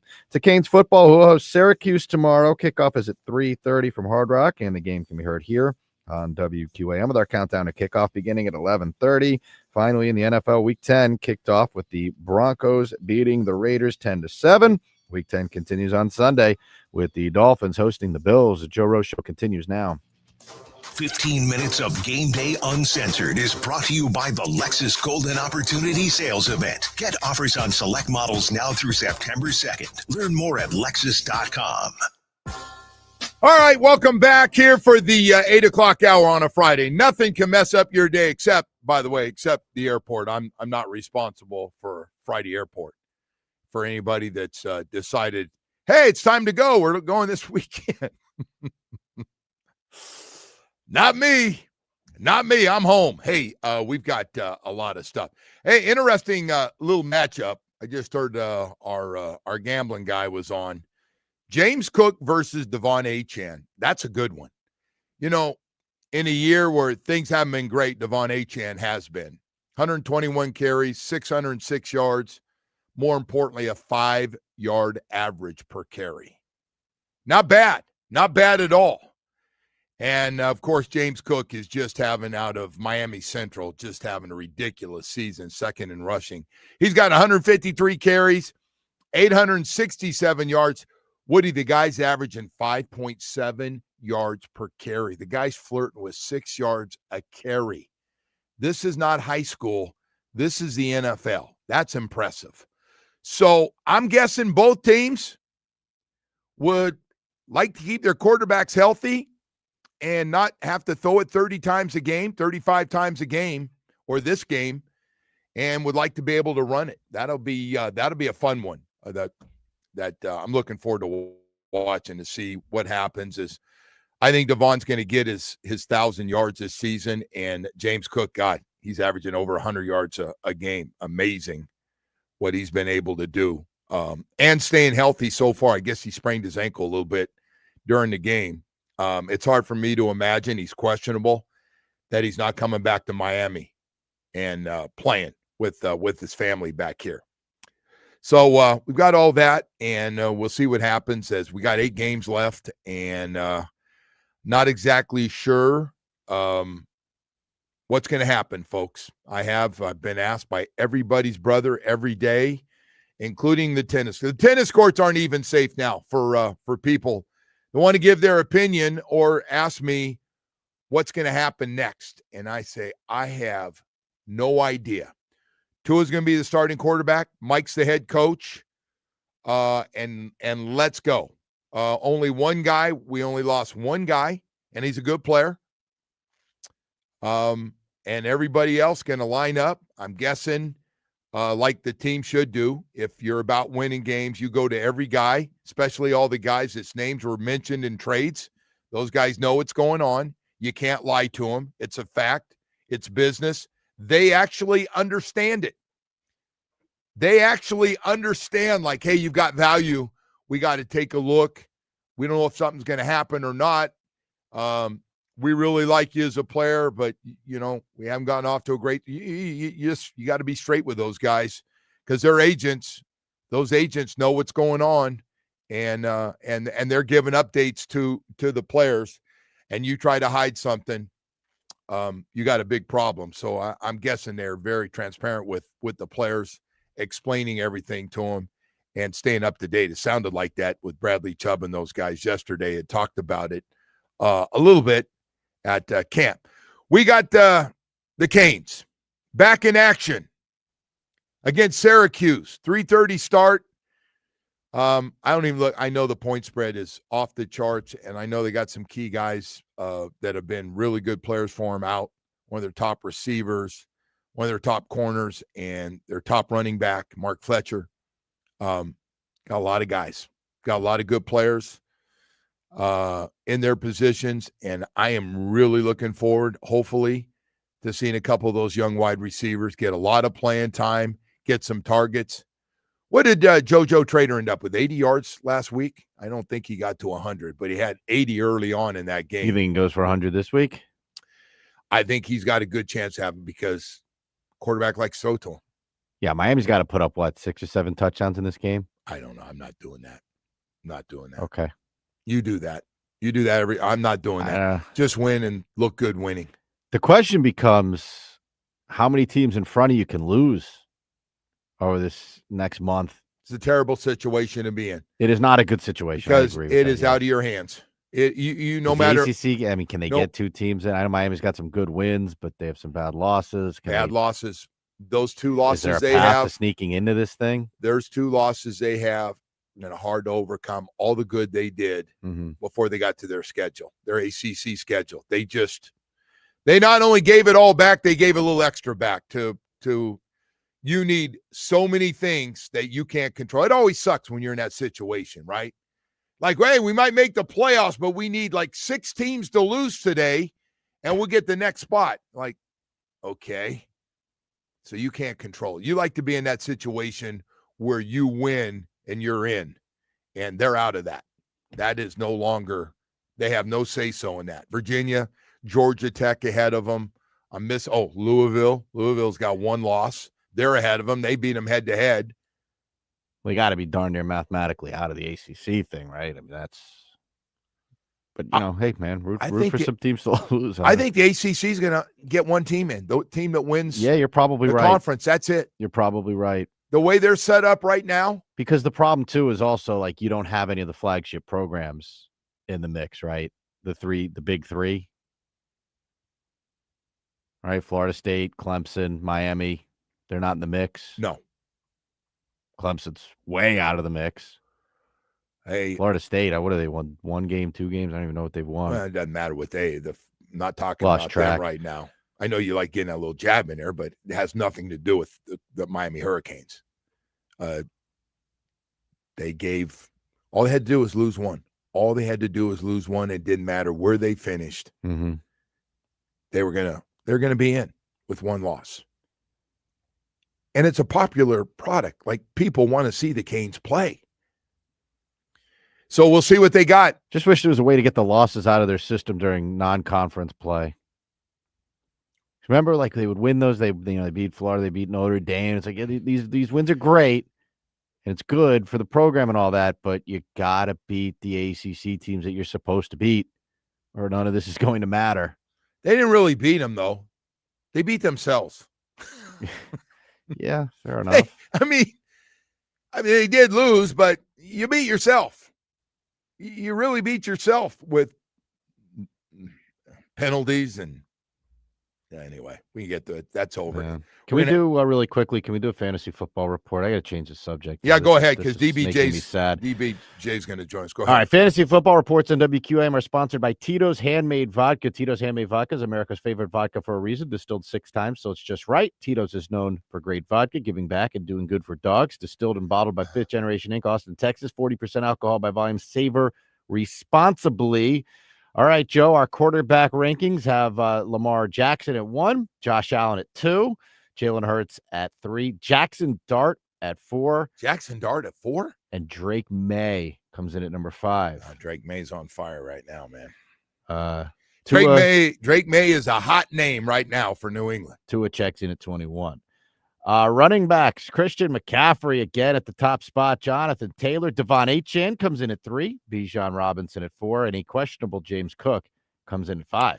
I'll tell you what, man, I like this Devon Achane story. Good for him, man. I hope he gets to his 1,000 yards. I know it's important to him. I think they'd love to see it. And on top of that, I'd like to see Waddle get over that 1,000 yards too after last year and coming up short. Hey, we got to go to break here, man. We got Don Bailey Jr. going to join us coming up here. Baptist Health South Florida, they join us every day, especially if you're injured. They join us because they take care of a lot of teams, man. People ask me all the time, where do the pros go when they get injured? I go, well, Baptist Health South Florida's got this great sports medicine program. have put together an all-star lineup of team doctors as well as specialists for every part of the body that see nothing but sports injuries. And yes, they take care of Inter Miami, the Heat, the Panthers, and the Miami Dolphins with them every day. With them every day when they're playing. FIU, FAU, got a lot of great doctors, man. South Florida, you're covered with one of the best sports medicine programs in the country right here in our backyard. Knee, shoulder, foot, and ankle specialists, back specialists, hip and knee replacement doctors, Achilles doctors, doctors that specialize in getting you healthy as quickly as possible. Hey, don't ever go there and go, have you ever seen something like this? Of course they have. And they got 3 great facilities, man. I'm telling you right now. Doctors Hospital in Coral Gables. Been there a few times for surgeries myself there. Also at Hard Rock Stadium next to the training facility and 595 in Pine Island in Plantation. The next time you have an injury, just visit baptisthealth.net/ortho. They'll get you in, and there's one goal every day for all of us. Let's get you healthy, back out playing the sports you love the most. This hurricane season,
It is time to head back out to the Toyota of Hollywood Highline Shop. Over 2,000 Toyotas on sale, one location. Toyota of Hollywood on 441 between Hollywood and Sheridan. ToyotaofHollywood.com. All right, Don Bailey Jr., Hurricanes radio analyst, and the best floor man in South Florida, the best in the business. Big Daddy started a long time ago, and Junior's got it rolling. Hey, Don Bailey Jr., how are you, man?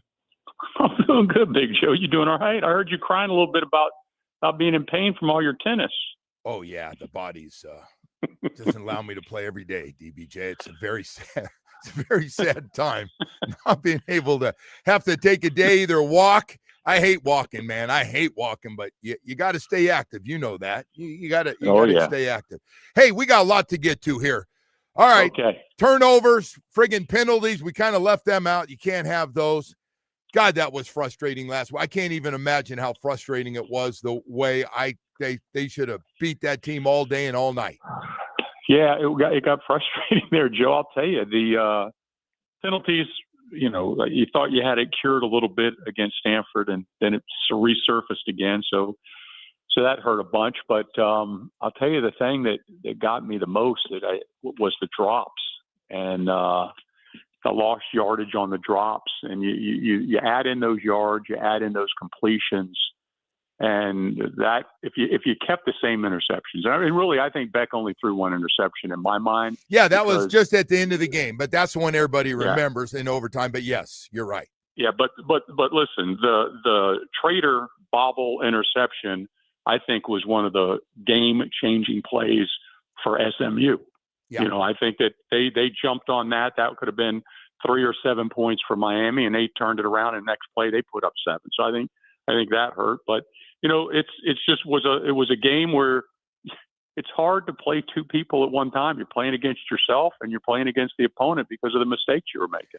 So, JoJo Trader gets talked and has since the season started nonstop. Everybody knew coming out of Chaminade how good he was, and injuries and whatever it's been.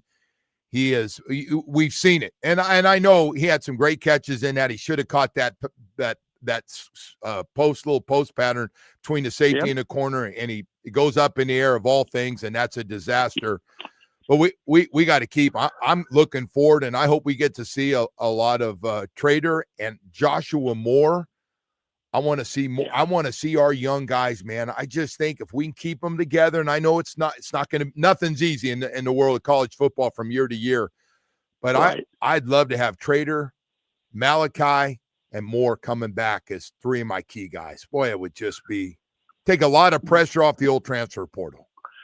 Well, I don't think there's any reason why they wouldn't. I mean, you go back through the season, and Malachi Toney is just he's the best freshman in the country, and I think you're doing him a disservice by comparing him to other freshmen. I think you put him out there on a national level and against everybody, 5th-year guys, 6-year guys.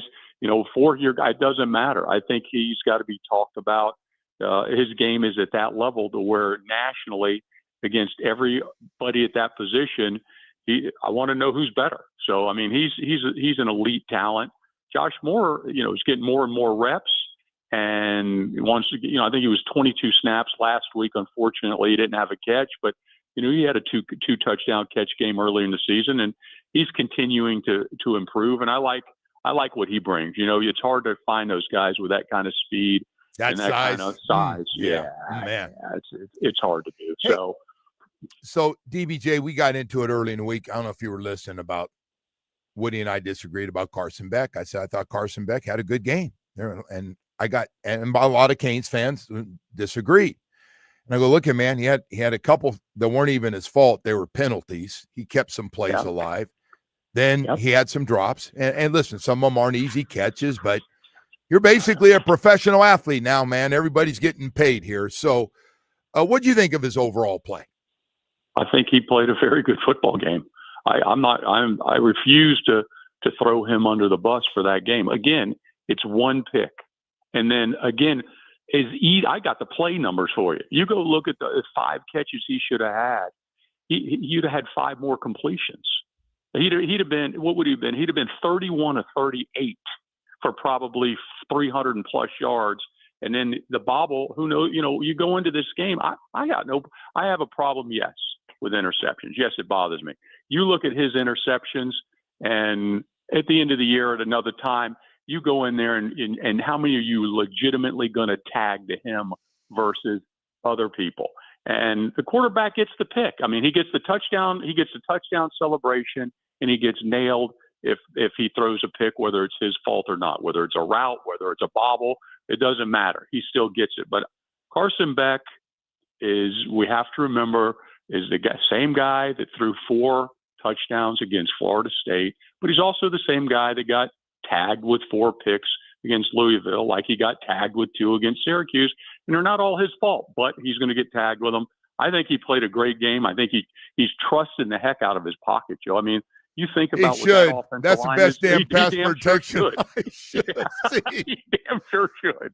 I mean, and I don't I mean, look, I can go look it up, but how many times over 50 years has a quarterback gone, especially, and I'm not talking a Cam Ward style of quarterback. I'm talking about a pure drop back guy.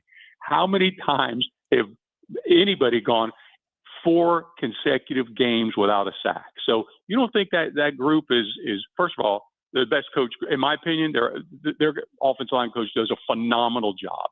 And they work at it and they grind at it. And they're protecting the quarterback. And it's led to Carson Beck playing some of his best football. I mean, this is the same guy that was 15 for 15 against Bethune. I know it's Bethune. He was 15 for 15. So I'm not so fast to throw him under the bus. All right. So the offensive line, we talked about the good, and the pass protection is elite. What about the run blocking, especially in the middle? We've been getting stuffed a lot, short yardage situations. Are people stacking the line, and should we check out of it? I know they got confidence. I know we love to run the ball inside and play power football. What's your take? Yeah. Well, my take is that, first of all, last year, I think, gave everybody a little bit of a different view because everybody was worried about stopping the pass last year. So there's been certain times that Miami's faced defenses that are not as concerned about that. So they're able to add extra guys. But in reality, I look at it as twofold. How does anybody know, other than somebody that watches it very, very closely, that Miami's struggles in running between the tackles is just based on the offensive line? How can we work into the equation that getting to the second level, maybe a receiver didn't get the block he was supposed to get? Can we add into the equation that maybe the tight ends didn't get to the second level? Or can you even discuss having the fact that where's the yards after contact from the running backs? So it's not just one. I just can't point the finger at one guy, because if you pick, it's him. Well, he'd be sitting down, and they'd have somebody new. I just don't think it's that easy to pick one person. I really don't. What would you like to see tomorrow with this Syracuse team? I know they're heavily favored. Some people worried about the little hangover we've had in the past. Syracuse obviously has had some bad losses. They lost their starting quarterback. What would you like to see from this Canes team tomorrow? I would like to see them play as clean a game as humanly possible. I really do. I'd like to see them play as clean a game as they played against Syracuse. And what is the penalties and the drops and the self-inflicted wounds that just keep you from being outstanding. And I think, everybody's got to stop taking their turn and put together as clean a game as you can, and really let that carry over for the last 4 games this season, because these last 4 games are so important for this program, because you get through this year and we can talk about it. You went out, and there's some tough ones left here, but you went out and you're 10-2. You're sitting there. You got to wait and see what else happens. But I'm never going to apologize for a 10-win season in college football. I'm just not going to do it. And that's what's on the table right now. Yeah. DBJ, thank you, man. I appreciate you coming on. Have a good one, and keep my seat nice and warm. And I'll see you the following day. Thank you.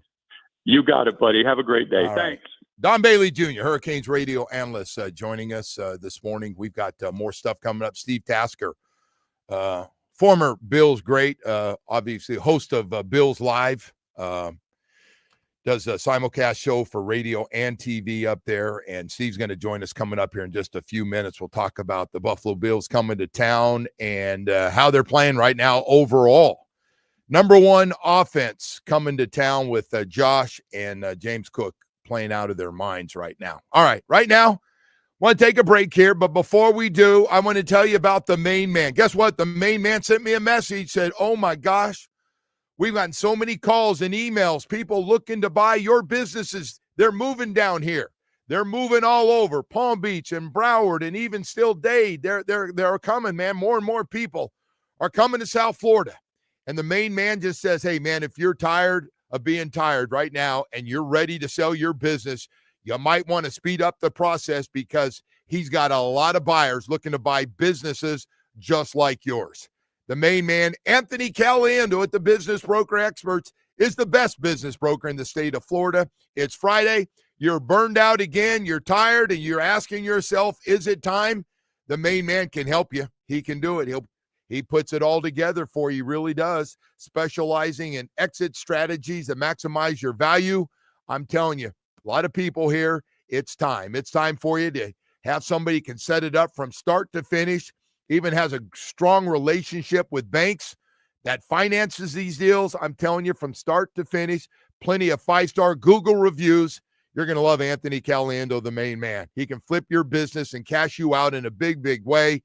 So what are you waiting for? 1-800 the main man. Speak to Anthony Caliendo. He'll work you through it. He'll figure out what it's worth, your business is worth. He'll get you the money. He'll find the buyer. That's 1-800 the main man, Anthony Caliendo. Call him.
time to head back out to the Toyota of Hollywood hotline. Shop over 2,000 Toyotas on sale. One location, Toyota of Hollywood on 441 between Hollywood and Sheridan, toyotaofhollywood.com, Joe. All right, it's always fun to have Steve Tasker, former Bills great, and I do mean great. My God, was he good. Co-host of the One Bills Live, WGR Sports Radio, MSG, joining us. Steve, how are you, bud? Doing great, Joe. Thanks for having me on. Good talking to you. No, man, always great talking to you, and even having those dinners from time to time are great, always having you with us. Hey, I'll tell you what, the 1-2 punch, I'm always amazed before you get to Josh Allen and James Cook. The starting 5 offensive linemen, nobody talks about it. Nobody keeps their guys have been more durable than that starting 5. Nobody gets hurt. We have 2 of our starters get hurt in the first game, and they haven't been back. Talk about the durability and how good that starting 5 is and having a great year. Yeah, it's amazing because it's been like 2.5, 3 years. I think every once in a while, Spencer Brown will take a game off because he'll have an ankle or maybe his back is bothering him. But other than that, all 5 of those guys have played together going on 3 straight years, Joe. It's been 2.5. And I think Spencer Brown has missed 2 games, once in 2024 and once in 2025. The rest of it, all 5 of those guys are going. And I think one of the things we've been hearing rumblings about Aaron Cromer, who is the offensive line coach, and his techniques for teaching these guys. And a lot of guys are crediting him a little bit as for one aspect of it is they have a real awareness of not throwing their defensive lineman, not throwing them into the legs of other guys, keeping them up off their feet. You know what I mean? Yeah. Stuff like that. And I don't think he's probably the only guy that does that, but Joe, there's no explanation for it really when you get down to it. I mean, the game's freewheeling down inside, and while all those guys have specific jobs to do, having 5 guys stay healthy for this long is unheard of. Yeah, and you got to knock on wood up here in Buffalo because it's probably not going to last that much. You never know when it's going to end, but it's really true. That has been an anomaly that has really helped this offense. Well, and the reason I bring it up because the running game is number 1 in the NFL right now. The total offense, number 1. James Cook, I have followed him and went to his high school games at Miami Central, and I had no idea that he was ever going to be this good at 190 pounds, the way he's running the ball and his durability. Yeah, he runs I make the analogy, he runs like water running downhill. He weaves through the defense rather than kind of jumps and stops and starts and hops over. He weaves through it, and he's been really good. I think it's been with the offensive line we were just talking about. I think the real surprise is his ability to run in between the tackles. Yes. I mean, he's not big, Certainly he's got speed and he can bounce it out and he can run a toss play with him. He can get to the edge, but running down inside I think is one of the things that has surprised a lot of people because he is only 190 pounds and he's done all that very well. Hey, Steve, defensively, you guys have had some problems. I think a lot of people got to see the Atlanta game and what happened and stuff. You feel better about it? I know you had some more injuries like everybody. Where do you stand right now with the defense and how they look? Well, we were really starting to be optimistic. Michael Hoyt came off the suspended list, played 2 games, and was really a kind of a catalyst. He upticked Joey Bosa's production. Joey Bosa started getting sacks, and Bosa's having a really good year, but he's just not getting sacks at the end of it. He's pressuring at the highest rate in the league, or one of the highest rates. He's all over the place.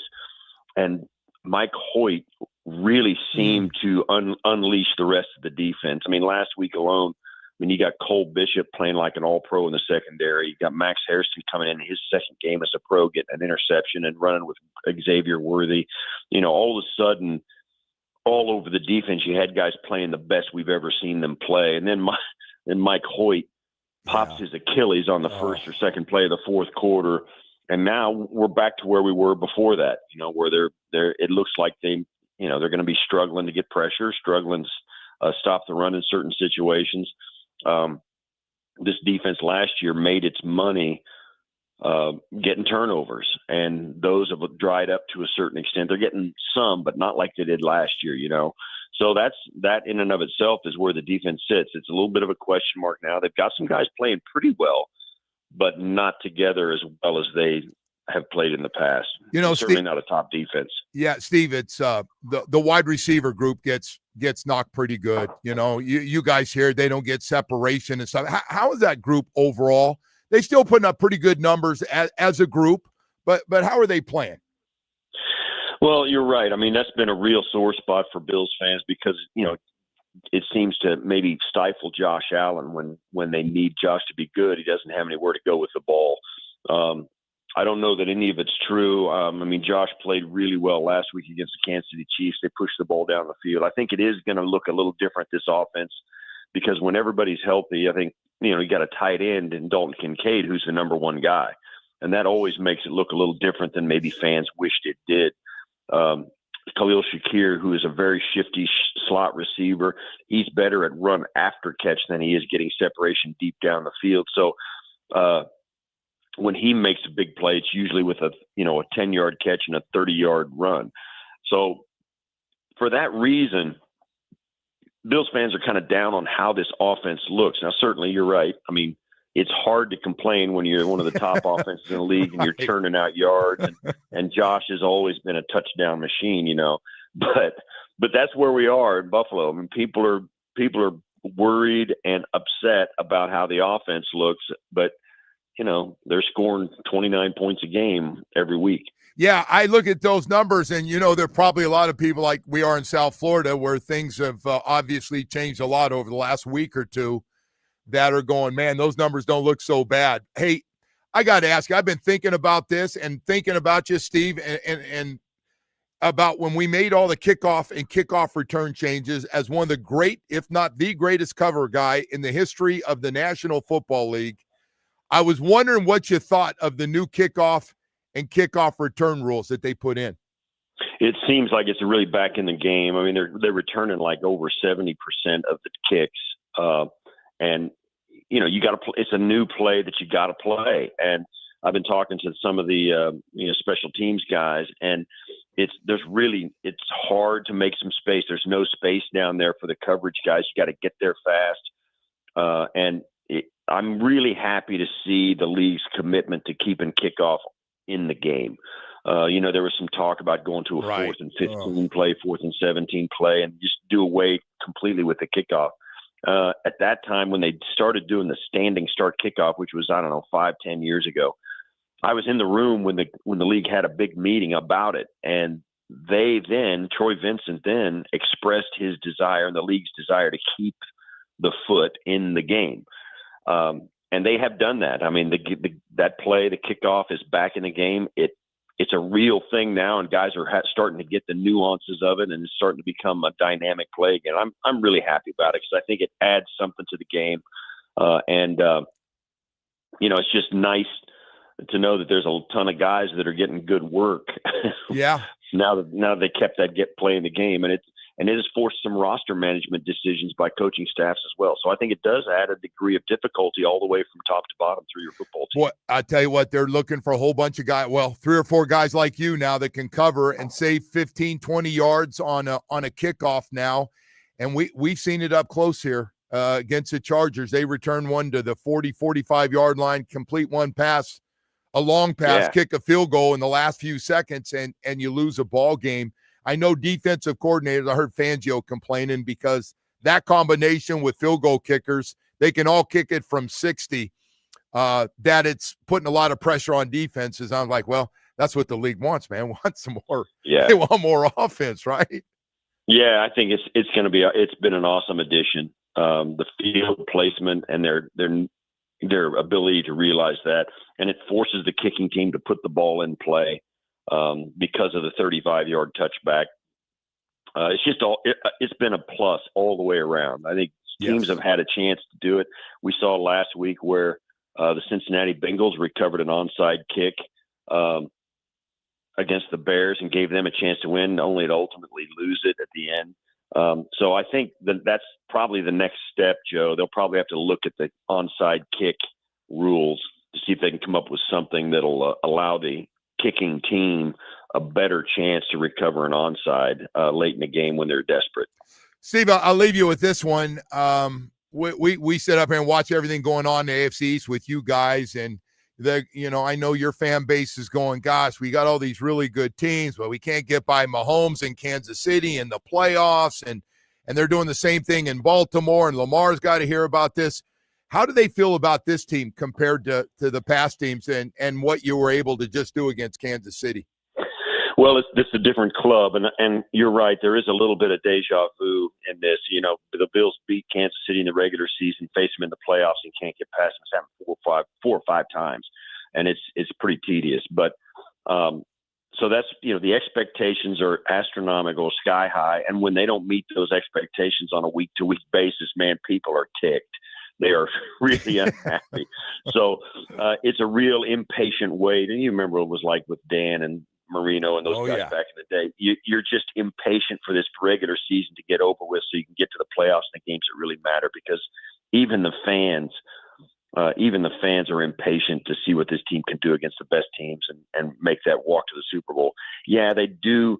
I mean, theoretically, the 1 seed's still on the table for this team and the division title and all that. But, man, they want to see this team in the playoffs because that's what we've all been waiting for. And so it's a little bit of an impatient wait through this regular season. They trust this team's going to make the playoffs, but that's what they want to see. You've been surprised by the Patriots' jump with their big free agent class and hitting, obviously, on some draft picks and by the way, a new head coach, which has made a difference. Yeah, I knew Vrabel would make a difference up there. I did not know Drake May was going to be able to play at this high level for this long. He thought you'd be a little bit more of a roller coaster even in his second year, but they have really sustained really good play. And on both sides of the ball, they're a solid football team.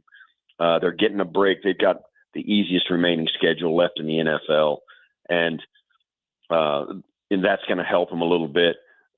There's a massive game on week 15 against the Bills. That's going to probably be for the division title if both teams can get there.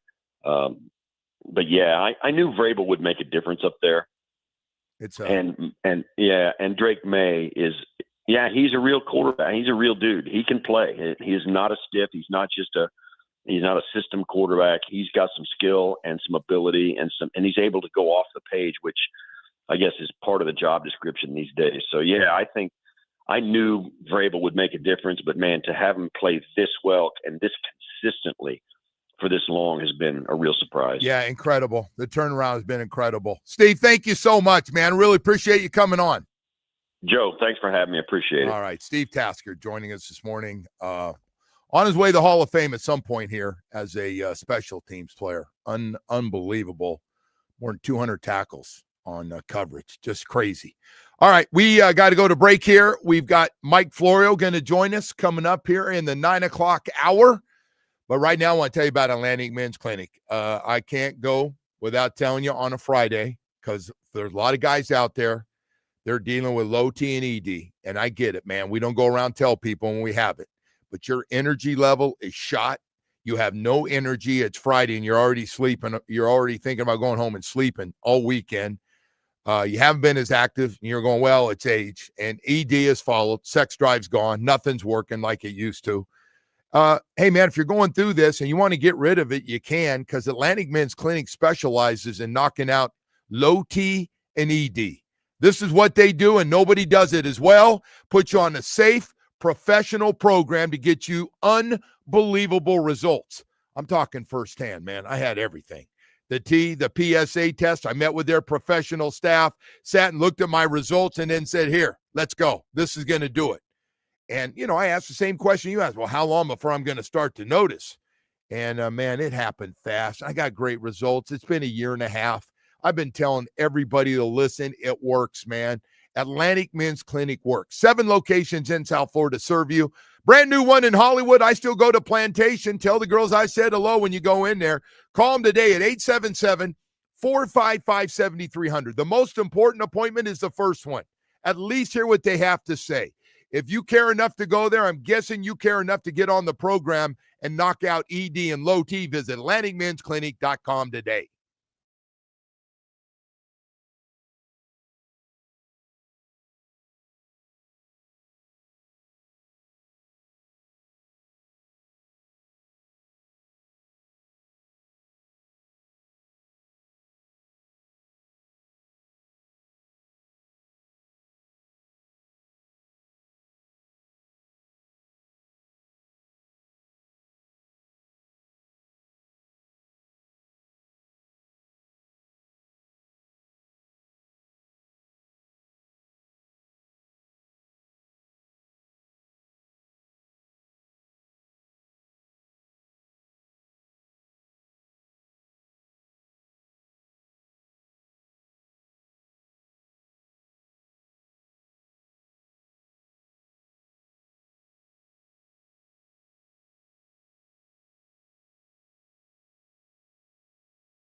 Volkswagen, home of the price seats, our lowest price. Visit us at the Ral Volkswagen or RalVolkswagen.com. Starting with the Panthers, who beat the Kings 5-2. Brad Marchand scored twice. Next up, the Cats will head to San Jose tomorrow night. Over to Hoops, and the Heat will host Charlotte in an NBA Cup game tonight. Tip-off is at 8 from the Kaseya Center. The game can be heard here on WQAM. And last night, the Canes improved to 2-0 after blowing out Bethune 101-61. Next up, Miami will host Stetson on Monday night. To Canes football, who will host Syracuse tomorrow. Kickoff is at 3:30 from Hard Rock, and the game can be heard here on WQAM with countdown to kickoff beginning at 11:30. Finally, in the NFL, Week 10 kicked off with the Broncos beating the Raiders 10-7. Week 10 continues on Sunday with the Dolphins hosting the Bills. The Joe Rose Show continues now. A little taste of some of these big guys coming out, hitting them. Like, all right, you think you're going to run around our guy? How about if you get a little taste of Landon Dickerson coming right down your throat? The first Ayuk inside, touchdown. Samuel leading the way. Ayuk comes inside of him.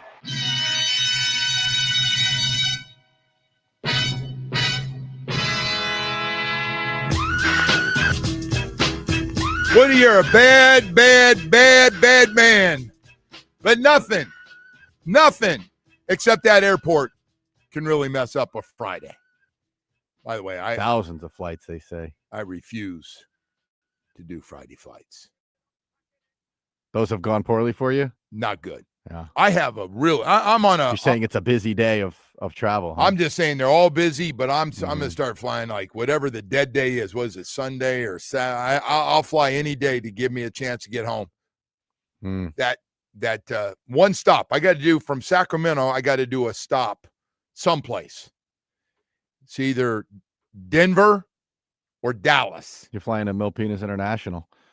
I could go down to the Bay Area. I could drive down there, but I don't. That's also MIA, the abbreviation for Bose Airport. Yeah, I know. It's a good point. It's a good point. You love Bo. You love that. I do. And I by the way, I'm loving Bo right now very, very much. I love Angry Bo. It makes me very happy. Angry Bo. So I'm going to say something on behalf of Bo here to start the 9 o'clock hour. He is too passionate about this team. Too passionate. Too passionate for his own good, huh?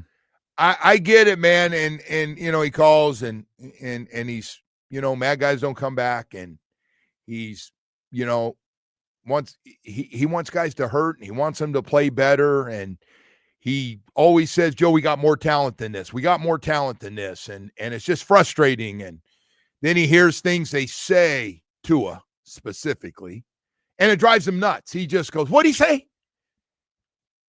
Show me the money really pissed him off. So with all due respect to our local media, they need to let Bo handle the post-game press conferences, at least the podium stuff. I'm going to tell you something, too. Because that's good entertainment. I don't want it is, but I don't, Woody, what you did yesterday, most people aren't aware of this behind the scenes. What did I do? So I didn't hear the whole thing. I was here, but I listened to you, but I must have missed some of it. So the Joe Shad stuff at the Palm Beach Post. You missed some of it. I was talking to you. I know, but I didn't hear you say, is he on the payroll? I didn't hear you say, is he on the payroll? Maybe jokingly might have said that.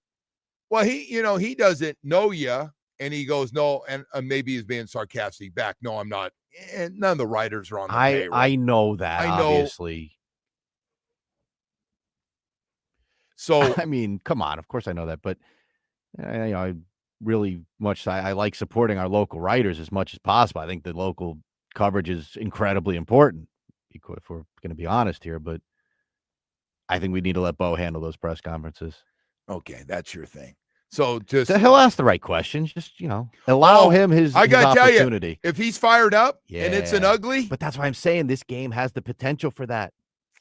I don't know. I think it's probably. What do you think? I think it's probably going to be a close game. I'm sure you do. You don't think so? I'd ask you what leads you to believe that, but I don't want to hear any more of your nonsense.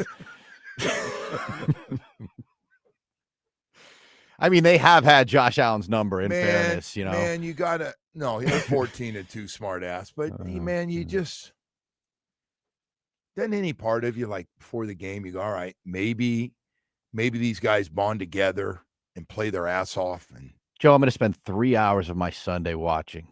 Do I want to see them get blown out by 50 you're doing points? it so no, you can, I don't. So I you don't. can come in and like to see them lose by 10. Because I'm probably going to take the Bills. What is it? 9.5? Something like that. We're going to get your picks in the last segment, but you're on fire, by the way. You have made a lot of people a lot of money, man. If they've been riding with you, you're the big horse of betting in this town now. Big horse. Is that what they call me? The big horse. They may be after, what are you, through 20-something games over 500, I think, at this point. Right? Jamie's got your record over here. So yeah, let's not get carried away. No, you're hey, don't it, all of a sudden start stroking me too much, Woody. I mean, let's stop right there. You are due enough. for a dud weekend, though, but we'll see. Well, I got to tell you, man, first team to 8 wins. If somebody would have told you last year, Woody, hey, by the way, the Broncos will be the first team to get to 8 wins. They're going to go 8-2. No way, right? No way. And by the way, their offense doesn't do much, but their defense is ridiculous. 188 yards, 10 first downs, and both teams, 11 penalties and 7 punts in the game. Was absolutely hideous. That's got to be bad for business, that game. Hideous. Great for Denver because they got up today and they're 8-2. Couple of games out in front of the Chiefs. You think the Chiefs catch them over the next 7? I don't know, man. Chiefs got the problem tough is the Chiefs have one week where they look like the best team in football. Then they have another week where they regress. The Chiefs and the Bills have the same problem. They got to play a first place schedule while the teams that weren't as good, like the Patriots last year, as we just heard when we were just talking to Steve Tasker, they got the easiest schedule left of everybody. They got a chance to win this division, which is really weird. And nobody, I don't think, saw that coming. And again, there's a lot of football left before we start crowning somebody the champion of their division. I still think the Chiefs are the best team, at least in the AFC. Don't you? Yes. Because I think when it comes down to it, then in those it's not playoff games, 28-21. They'll play differently. When it comes down to it in those playoff games, there's no one I'd rather have than 15. All right. Right? No. It's the same thing with Brady for all those years. If there was one guy you could have in those playoff games, it was Tom Brady, right? Yeah.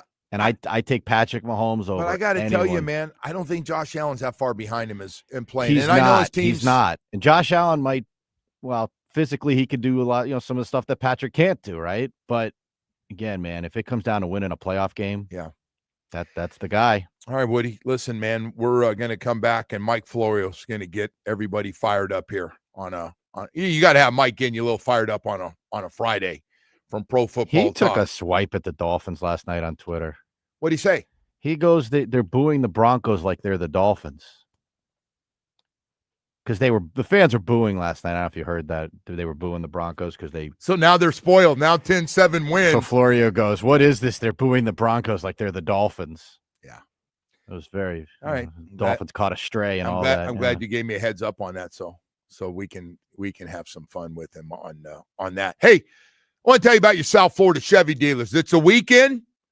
For truck lovers or SUV lovers out there, you're starting to look around. You want to find something that's strong and durable and looks great. Well, boy, you got to stop by your South Florida Chevy dealers. We got 14 dealerships throughout South Florida. You are in for a really nice surprise. You are. If you haven't been to Chevy dealership for a while, from a durable Colorado with its standard Turbo Max engine and impressive torque to a Silverado 1500, man, all the advanced technology for the workday workhorse and the weekend warrior to a Silverado HD, legendary horsepower and one of the hardest working beds in the business. What I'm telling you is we really got a truck no matter what you're looking for, whether it's got to be the combination family, have fun on the weekends and work all Monday through Friday truck to a full-time working truck. We got them, man. Whether it's midsize, full-size, or heavy-duty trucks, Chevy pickups will never disappoint. See your South Florida Chevy dealers. Stop by this weekend at one of those 14 dealerships for outstanding offers that are going on right now.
Shop over 2,000 Toyotas on sale at Toyota of Hollywood on 441 between Hollywood and Sheridan, toyotaofhollywood.com. All right, Woody, thank you. So the last time we talked to Mike Florio, we were wondering after that 28-6 loss at home, what was going to happen. And just a couple hours later, Chris Greer is out, and they end up on the trade deadline getting rid of just one player. Some people thought they'd get rid of, most people thought it would be 3 or 4 guys. It was just the one. Anyway, Mike Florio joins us this morning. Mike, were you surprised that Stephen Ross finally moved on the general manager? Well, yes and no. Now, I am a big proponent in any NFL team for shared accountability between the head coach and the general manager. I think it creates an inherently toxic environment if the coach believes he can blame the problems of the team on the GM, and if the GM believes he can blame the problems of the team on the coach. I think the right approach is everybody stays and thrives, or everybody goes and we start over. A half measure is not an ideal outcome, but dysfunctional teams do dysfunctional things. So it doesn't surprise me that that's what Stephen Ross did, because the bad teams have a common thread. The dysfunction flows from the top. Dolphins, Jets, Browns, Titans. Those are the top 4 that come to mind right now, or bottom 4 as the case may be.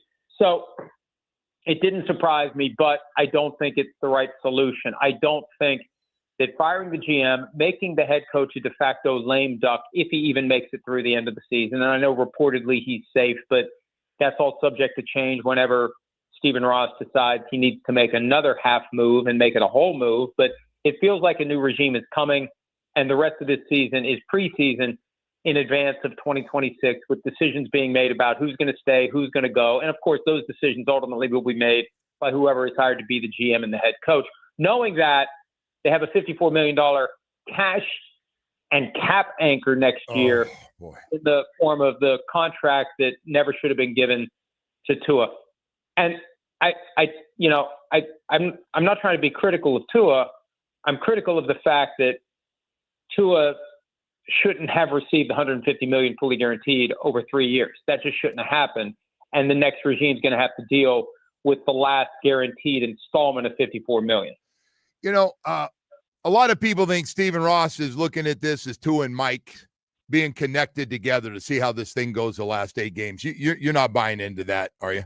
Well, I do believe, Joe, at some level, there's an argument to be made that if we have to pay Tua anyway, one alternative is to not be in the market for a new head coach in this cycle. Because look at it this way. What coach with options is going to want to take that job, knowing that for his first year, he's going to have one hand tied behind his back in the form of a contract that saddles him with a player that he's not going to want. I mean, let's be realistic about it. The teams that change coaches and GMs are teams that have fundamental problems. It's rare that the quarterback isn't part of those problems. It's rare that the new coach says, that's absolutely the guy I want. It was kind of a surprise that Mike McDaniel was so enthusiastic. Remember the FaceTime he did with Tua on the plane? Like yesterday, Yeah. So the only time that's ever really worked is for Tony Dungy when he landed in Indianapolis with Peyton Manning. That's a no-brainer. That makes that job more attractive. The Tua contract makes this job less attractive. So if there's a way to win enough games down the stretch that the fans will buy the idea of running it back one more time with Mike McDaniel and Tua, then I think that's at least an option. And maybe that's what Stephen Ross is exploring. Unless the truth is he just felt like he needed to give the fans something at a time when they were disgusted in the aftermath of what happened last Thursday night. So let's give him something. Let's give him a half measure. Let's give him Chris Greer, and then we'll figure out the rest of it later. Mike, that Amazon Prime coverage of that game, I thought they did. First of all, every time something was bad, they showed the bags on the head. They showed a fan leaving. They showed it was something negative, and they took a shot always back to Stephen Ross in his owner's box. I think that was icing on the cake. I think he's looking, going, oh, my God, and they're coming right back to me on every shot. I'm doing enough. I've had it. You think that could have had something to do with it? You buying any of that? Oh, absolutely. If that had been a game tucked into the cluster of 1 o'clock Eastern games on a Sunday, it's a much different vibe. Much different vibe. So I absolutely believe that this is one of those situations where a primetime game creates a lot more problems than it solves because it becomes more conspicuous and it creates a national embarrassment for the organization. It compels the owner to do something. And I always get a kick out of the whole mutual decision. That became a thing about 10 years ago. Like, what's Chris Greer going to say? Do you really think he wanted to leave the organization he's been with for a decade longer than Stephen Ross owned the team? No. Right. But Stephen Ross fired Chris Greer, and we knew something was going to come. We just didn't know what. And it just feels like something else is going to come. And we'll see. We'll see. But that Tua contract, I wrote about this over the weekend, that Tua contract is going to be an impediment to getting the best possible coach and GM that they can when they're going to be in competition with multiple other teams that are looking to replace the two most important jobs in any NFL franchise. So I want to ask you, a few days later, we got the trade deadline. The Dolphins end up just getting rid of a pass rusher. A lot of people thought they would get rid of a lot more at this point of being 2-7. You see the Jets, they got a whole bunch for two really good defensive players. And I know the Dolphins didn't have that quality of players. Were you surprised they didn't make more moves, though, a little bit? A little bit. Now, look, there's been so much praise of Champ Kelly, the interim GM, for exercising restraint. These were all ownership calls. Champ Kelly wasn't going to be given the keys to the car because Champ Kelly at some level would have said, hey, my only chance at getting this job permanently, and I think he's got a very, very small chance of being the full-time GM, my only chance is to make moves, to flip assets, to stockpile draft picks, to go out and find practice squad guys who can come in and play well enough that I impress Stephen Ross and Tom Garfinkel and anyone else who's helping make decisions about what we're going to do. So this was ownership saying, no, we're not going to do it.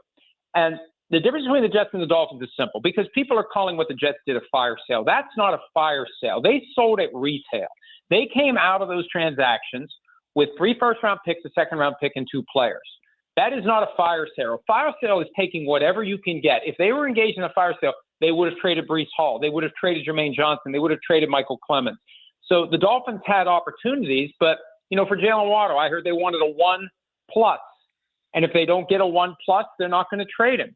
So they decided, hey, look at it this way. Tyreek Hill's not going to be there next year.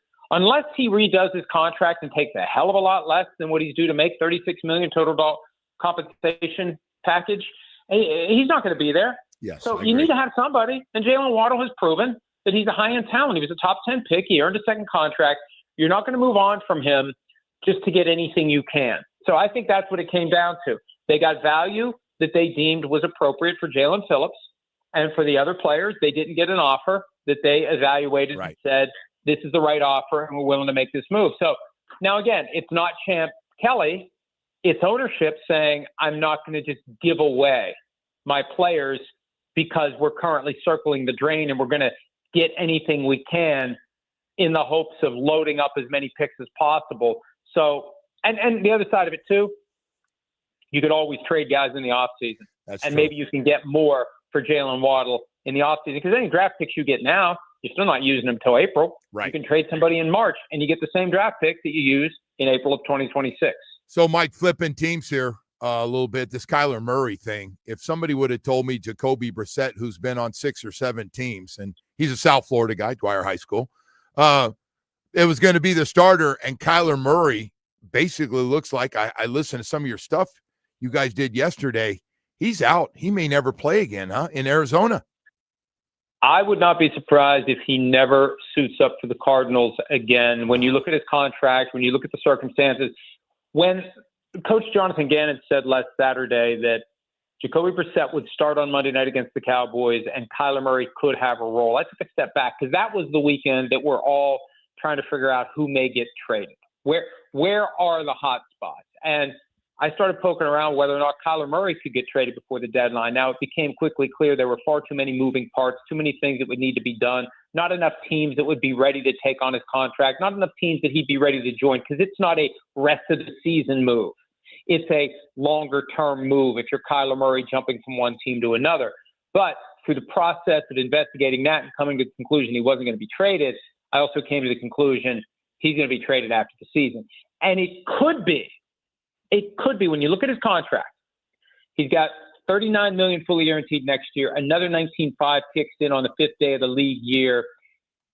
It becomes like a Russell Wilson situation, Daniel Jones. Who else have we seen it with? There was another quarterback, Derek Carr. We've seen teams put quarterbacks in bubble wrap down the stretch because they don't want that extra money to become fully guaranteed. Because here's how it works. If Kyler Murray can't pass a physical by the 5th day of the league year in March 2026, the $19.5 for 2027 becomes fully guaranteed. So I think he won't play again this year, and I don't think he'll play for the Cardinals again. It's just a question of how this relationship becomes disconnected. Is it a trade? Is he released? That's one of the things that moves to the top of the list of off-season quarterback carousel chaos. Could you see, because I just put Kyler Murray, you're talking about him, we talk about Tua so much here in South Florida. You think they could go on and will play somewhere else and start for another team from the start, not through injury and be a backup, but go someplace as a starter? Well, let me just throw out hypotheticals and speculation and obvious dot connecting here. The Dolphins are going to be looking for a coach. Last year, Cliff Kingsbury had no desire to leave the Washington Commanders because the arrow was pointing up. Everything felt good. There wasn't an option out there that he felt compelled to pursue. He took no interviews. This year, maybe he's going to feel differently. Maybe he's going to feel after what happens in Washington, you know what? The window's still open for me. I can maybe slip through it. What if he ends up, and I have no idea which way this is going to go. Nobody does at this point. What if he ends up being the next coach of the Dolphins? What if he wants to reunite with Kyler Murray? They were together in Arizona. They made it to the playoffs in Arizona. So that's a possibility. And then you plug Kyler Murray right in. I think there's a fair question to be asked about Kyler Murray as to what his top end is at this point. How good can he be? How far can he go? Is he already in decline? You start to take away the high-end speed, agility, the shiftiness, the things he can do off schedule to buy time and extend plays and zip past people for a 15-yard gain. If that starts to diminish, then maybe he's not attractive as a starting option. I mean, let's be fair. Big picture. He's been in the NFL since 2019. He's been to the playoffs one time. So I don't know. And same thing with Tua. Where is the team that's going to say, this is the guy that we're going to cast our lot with. This is the guy we're going to bring in to be our starter. Not just the placeholder until we can draft someone, but our true week 1 through week 18 starting quarterback. So, the first step is going to be, as soon as the regular season ends, we'll know who's looking for coaches. Then once the coaches land where they're going to land, then we will start to figure out where the quarterbacks are going to go. So, that's what makes the offseason so compelling, because we know there's going to be 6, 7, 8 new coaches, and we know there's going to be a lot of quarterbacks that move. It used to be starting quarterbacks didn't move. Teams didn't want to move on from starting quarterbacks. Now we see teams willing to try to roll the dice to upgrade. So those guys will be in the mix. The first step is, who are the coaches going to be, and are these coaches going to look at Tua or Kyler as their options? And that's why I think it's possible Tua gets traded. But again, Dolphins are going to have to pay a lot of money. Yeah, it happen. Yeah. Hey, so we got another story down here. It's been a crazy one. It's been going on for years here in our backyard. Antonio Brown, and the latest with him. How bad could this get with the facing attempted murder charges in Miami? They had to bring him out of Dubai, bring him back here, arrest him. Help me out on that. Put your legal cap on. Well, I mean, I've done the research into Florida law. It's a second-degree murder attempt. It's a second-degree felony, and under Florida law, it's up to 15 years in prison. So we'll see how this process plays out. Remember, presumption of innocence, proof beyond a reasonable doubt. It's a very high bar. They're going to have to prove beyond a reasonable doubt that he attempted to kill someone that night when all hell broke loose at the boxing event. And, and also along the way, you don't find reasonable doubt through a trial process if you don't have a client who's going to go along with everything that is recommended. And none of us know when it happened for Antonio Brown. I look at the hit that he took in the playoff game against the Bengals some 9-10 years ago.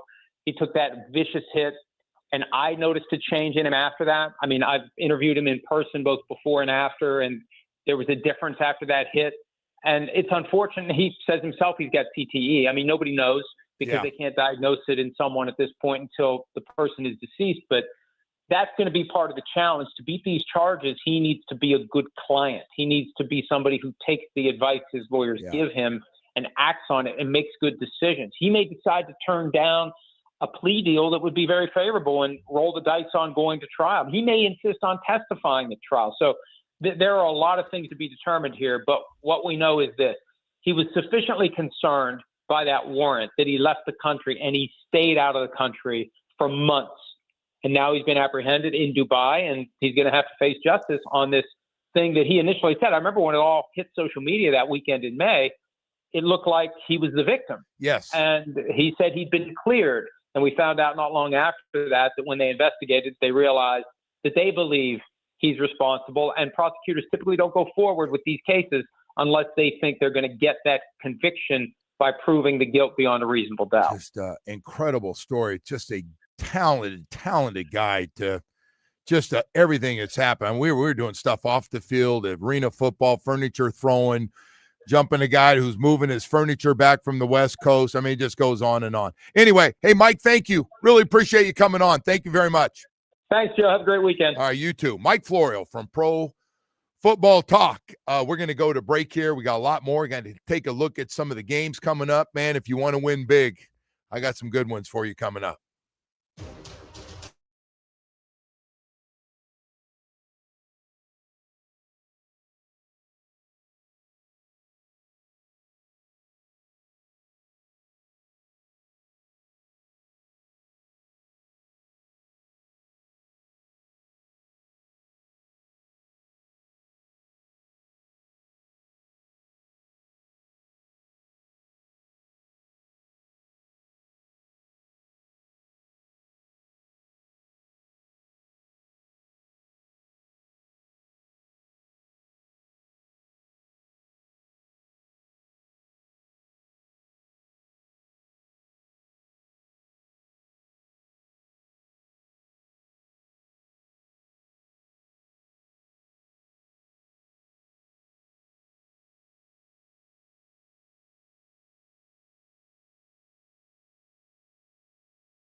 there is no rain in the forecast. All over South Florida. I have heard that it's raining at Central Park in Plantation. Though other than that, though, there's no rain. Hey, you know what? The weather gods have given me some unbelievable weather this week. It's been free therapy, is what it's been. It's just hitting that little ball and running around and sweating. It's just been wonderful. Just wonderful, Woody. Thank you. Speaking of wonderful, Joe, your record right now, betting wise. Wait. I'm sorry. Hang on. I don't even know what you have to help me out. There you go. Sounds a little better. Yeah, we gotta have our music for this. More professional. Yeah, sure. What Jamie? What is he again? Joe's currently 50-38 against the spread so far this season. Ooh, a lot of wealthy people out there who are riding your. And I know some people following me and saying, "Hey, thank you. Like to take you out for a nice steak dinner." Ride the big horse straight to the bank here. All right, here we go, Joe. 9:30 from Berlin. Hopefully this game's terrible. Colts and Falcons. Indy favored by 6.5. Colts big. Good. Anything blowout, low scoring blowouts are really ideal for the international games. Oh my God, you're hating on the games overseas. Yeah, I am. I'm not a big fan of them. I think you know. What? Bears and Giants from Chicago. The Bears are 5-3, by the way. So this is an interesting run the Bears are on here. They're favored by 4.5 points. Bears. The Bears. All right. Vikings and Ravens from Minnesota. It's a tough one, man. Baltimore's favored by 4.5. This is a tough one because, no, it's not. Ravens are going to win this game. They have to. I'm going to take the Ravens. All right, the toilet bowl here, Joe. The Jets and the Browns from New Jersey. Oh, by the way, this is a game nobody wants to win. Yeah, this is the loser bowl. If you're a Dolphin fan, I think you're rooting for the Browns.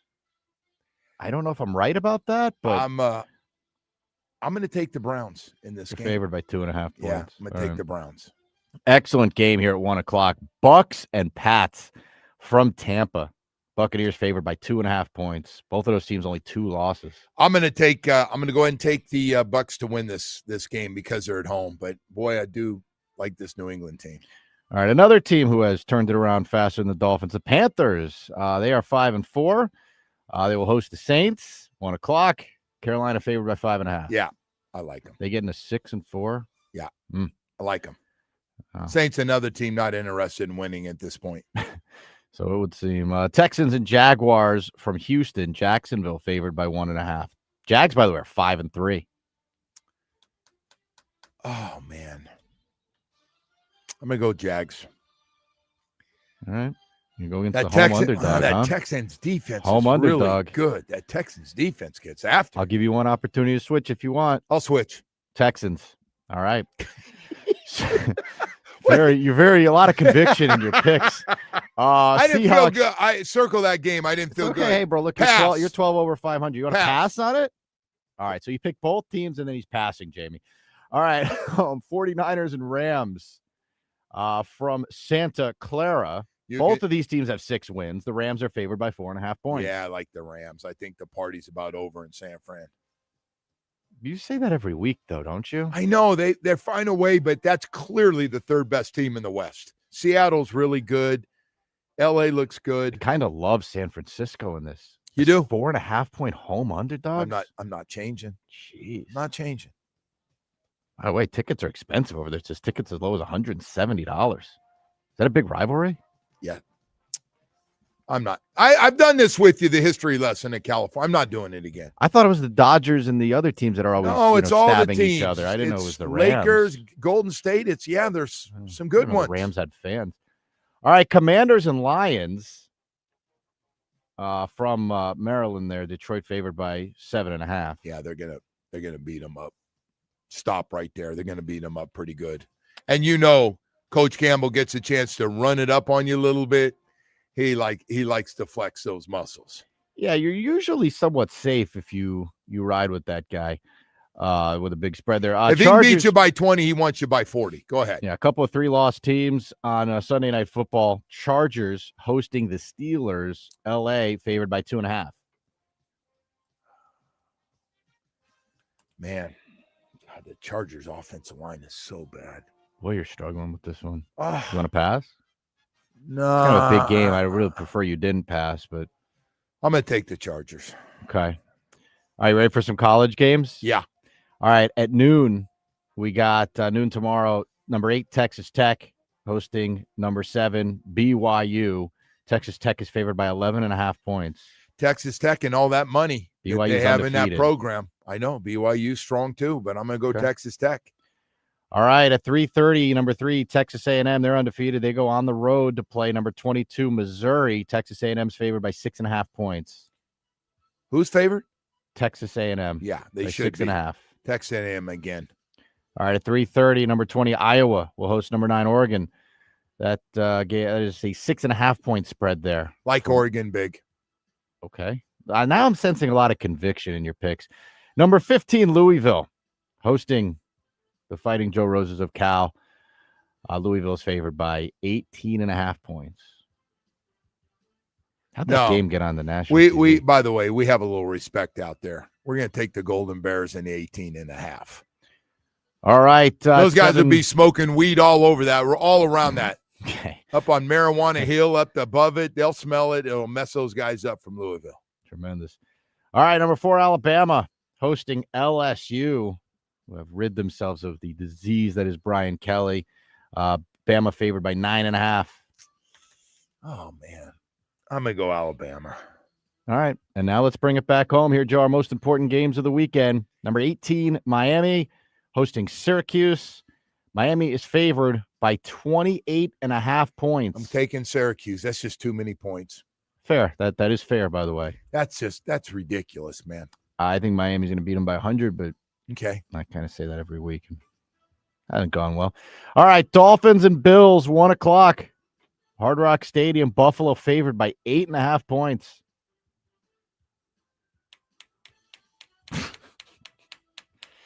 The great thing is that people can see you now. And so they see the thought process happening. You're really struggling with this one. You want to say Dolphins, but you know how it's going to go. I do want to say Dolphins. And I got more than a touchdown to play with. Yeah. I'll take Dolphins. 2-point conversion to work with, too. Yeah. I got this is it for the Dolphins. They better You're going in one more time. I'm going in one more time that we're going to be able to run the football, and they're going to be a little flat coming in here, even though there's going to be a lot of Buffalo Bill fans here.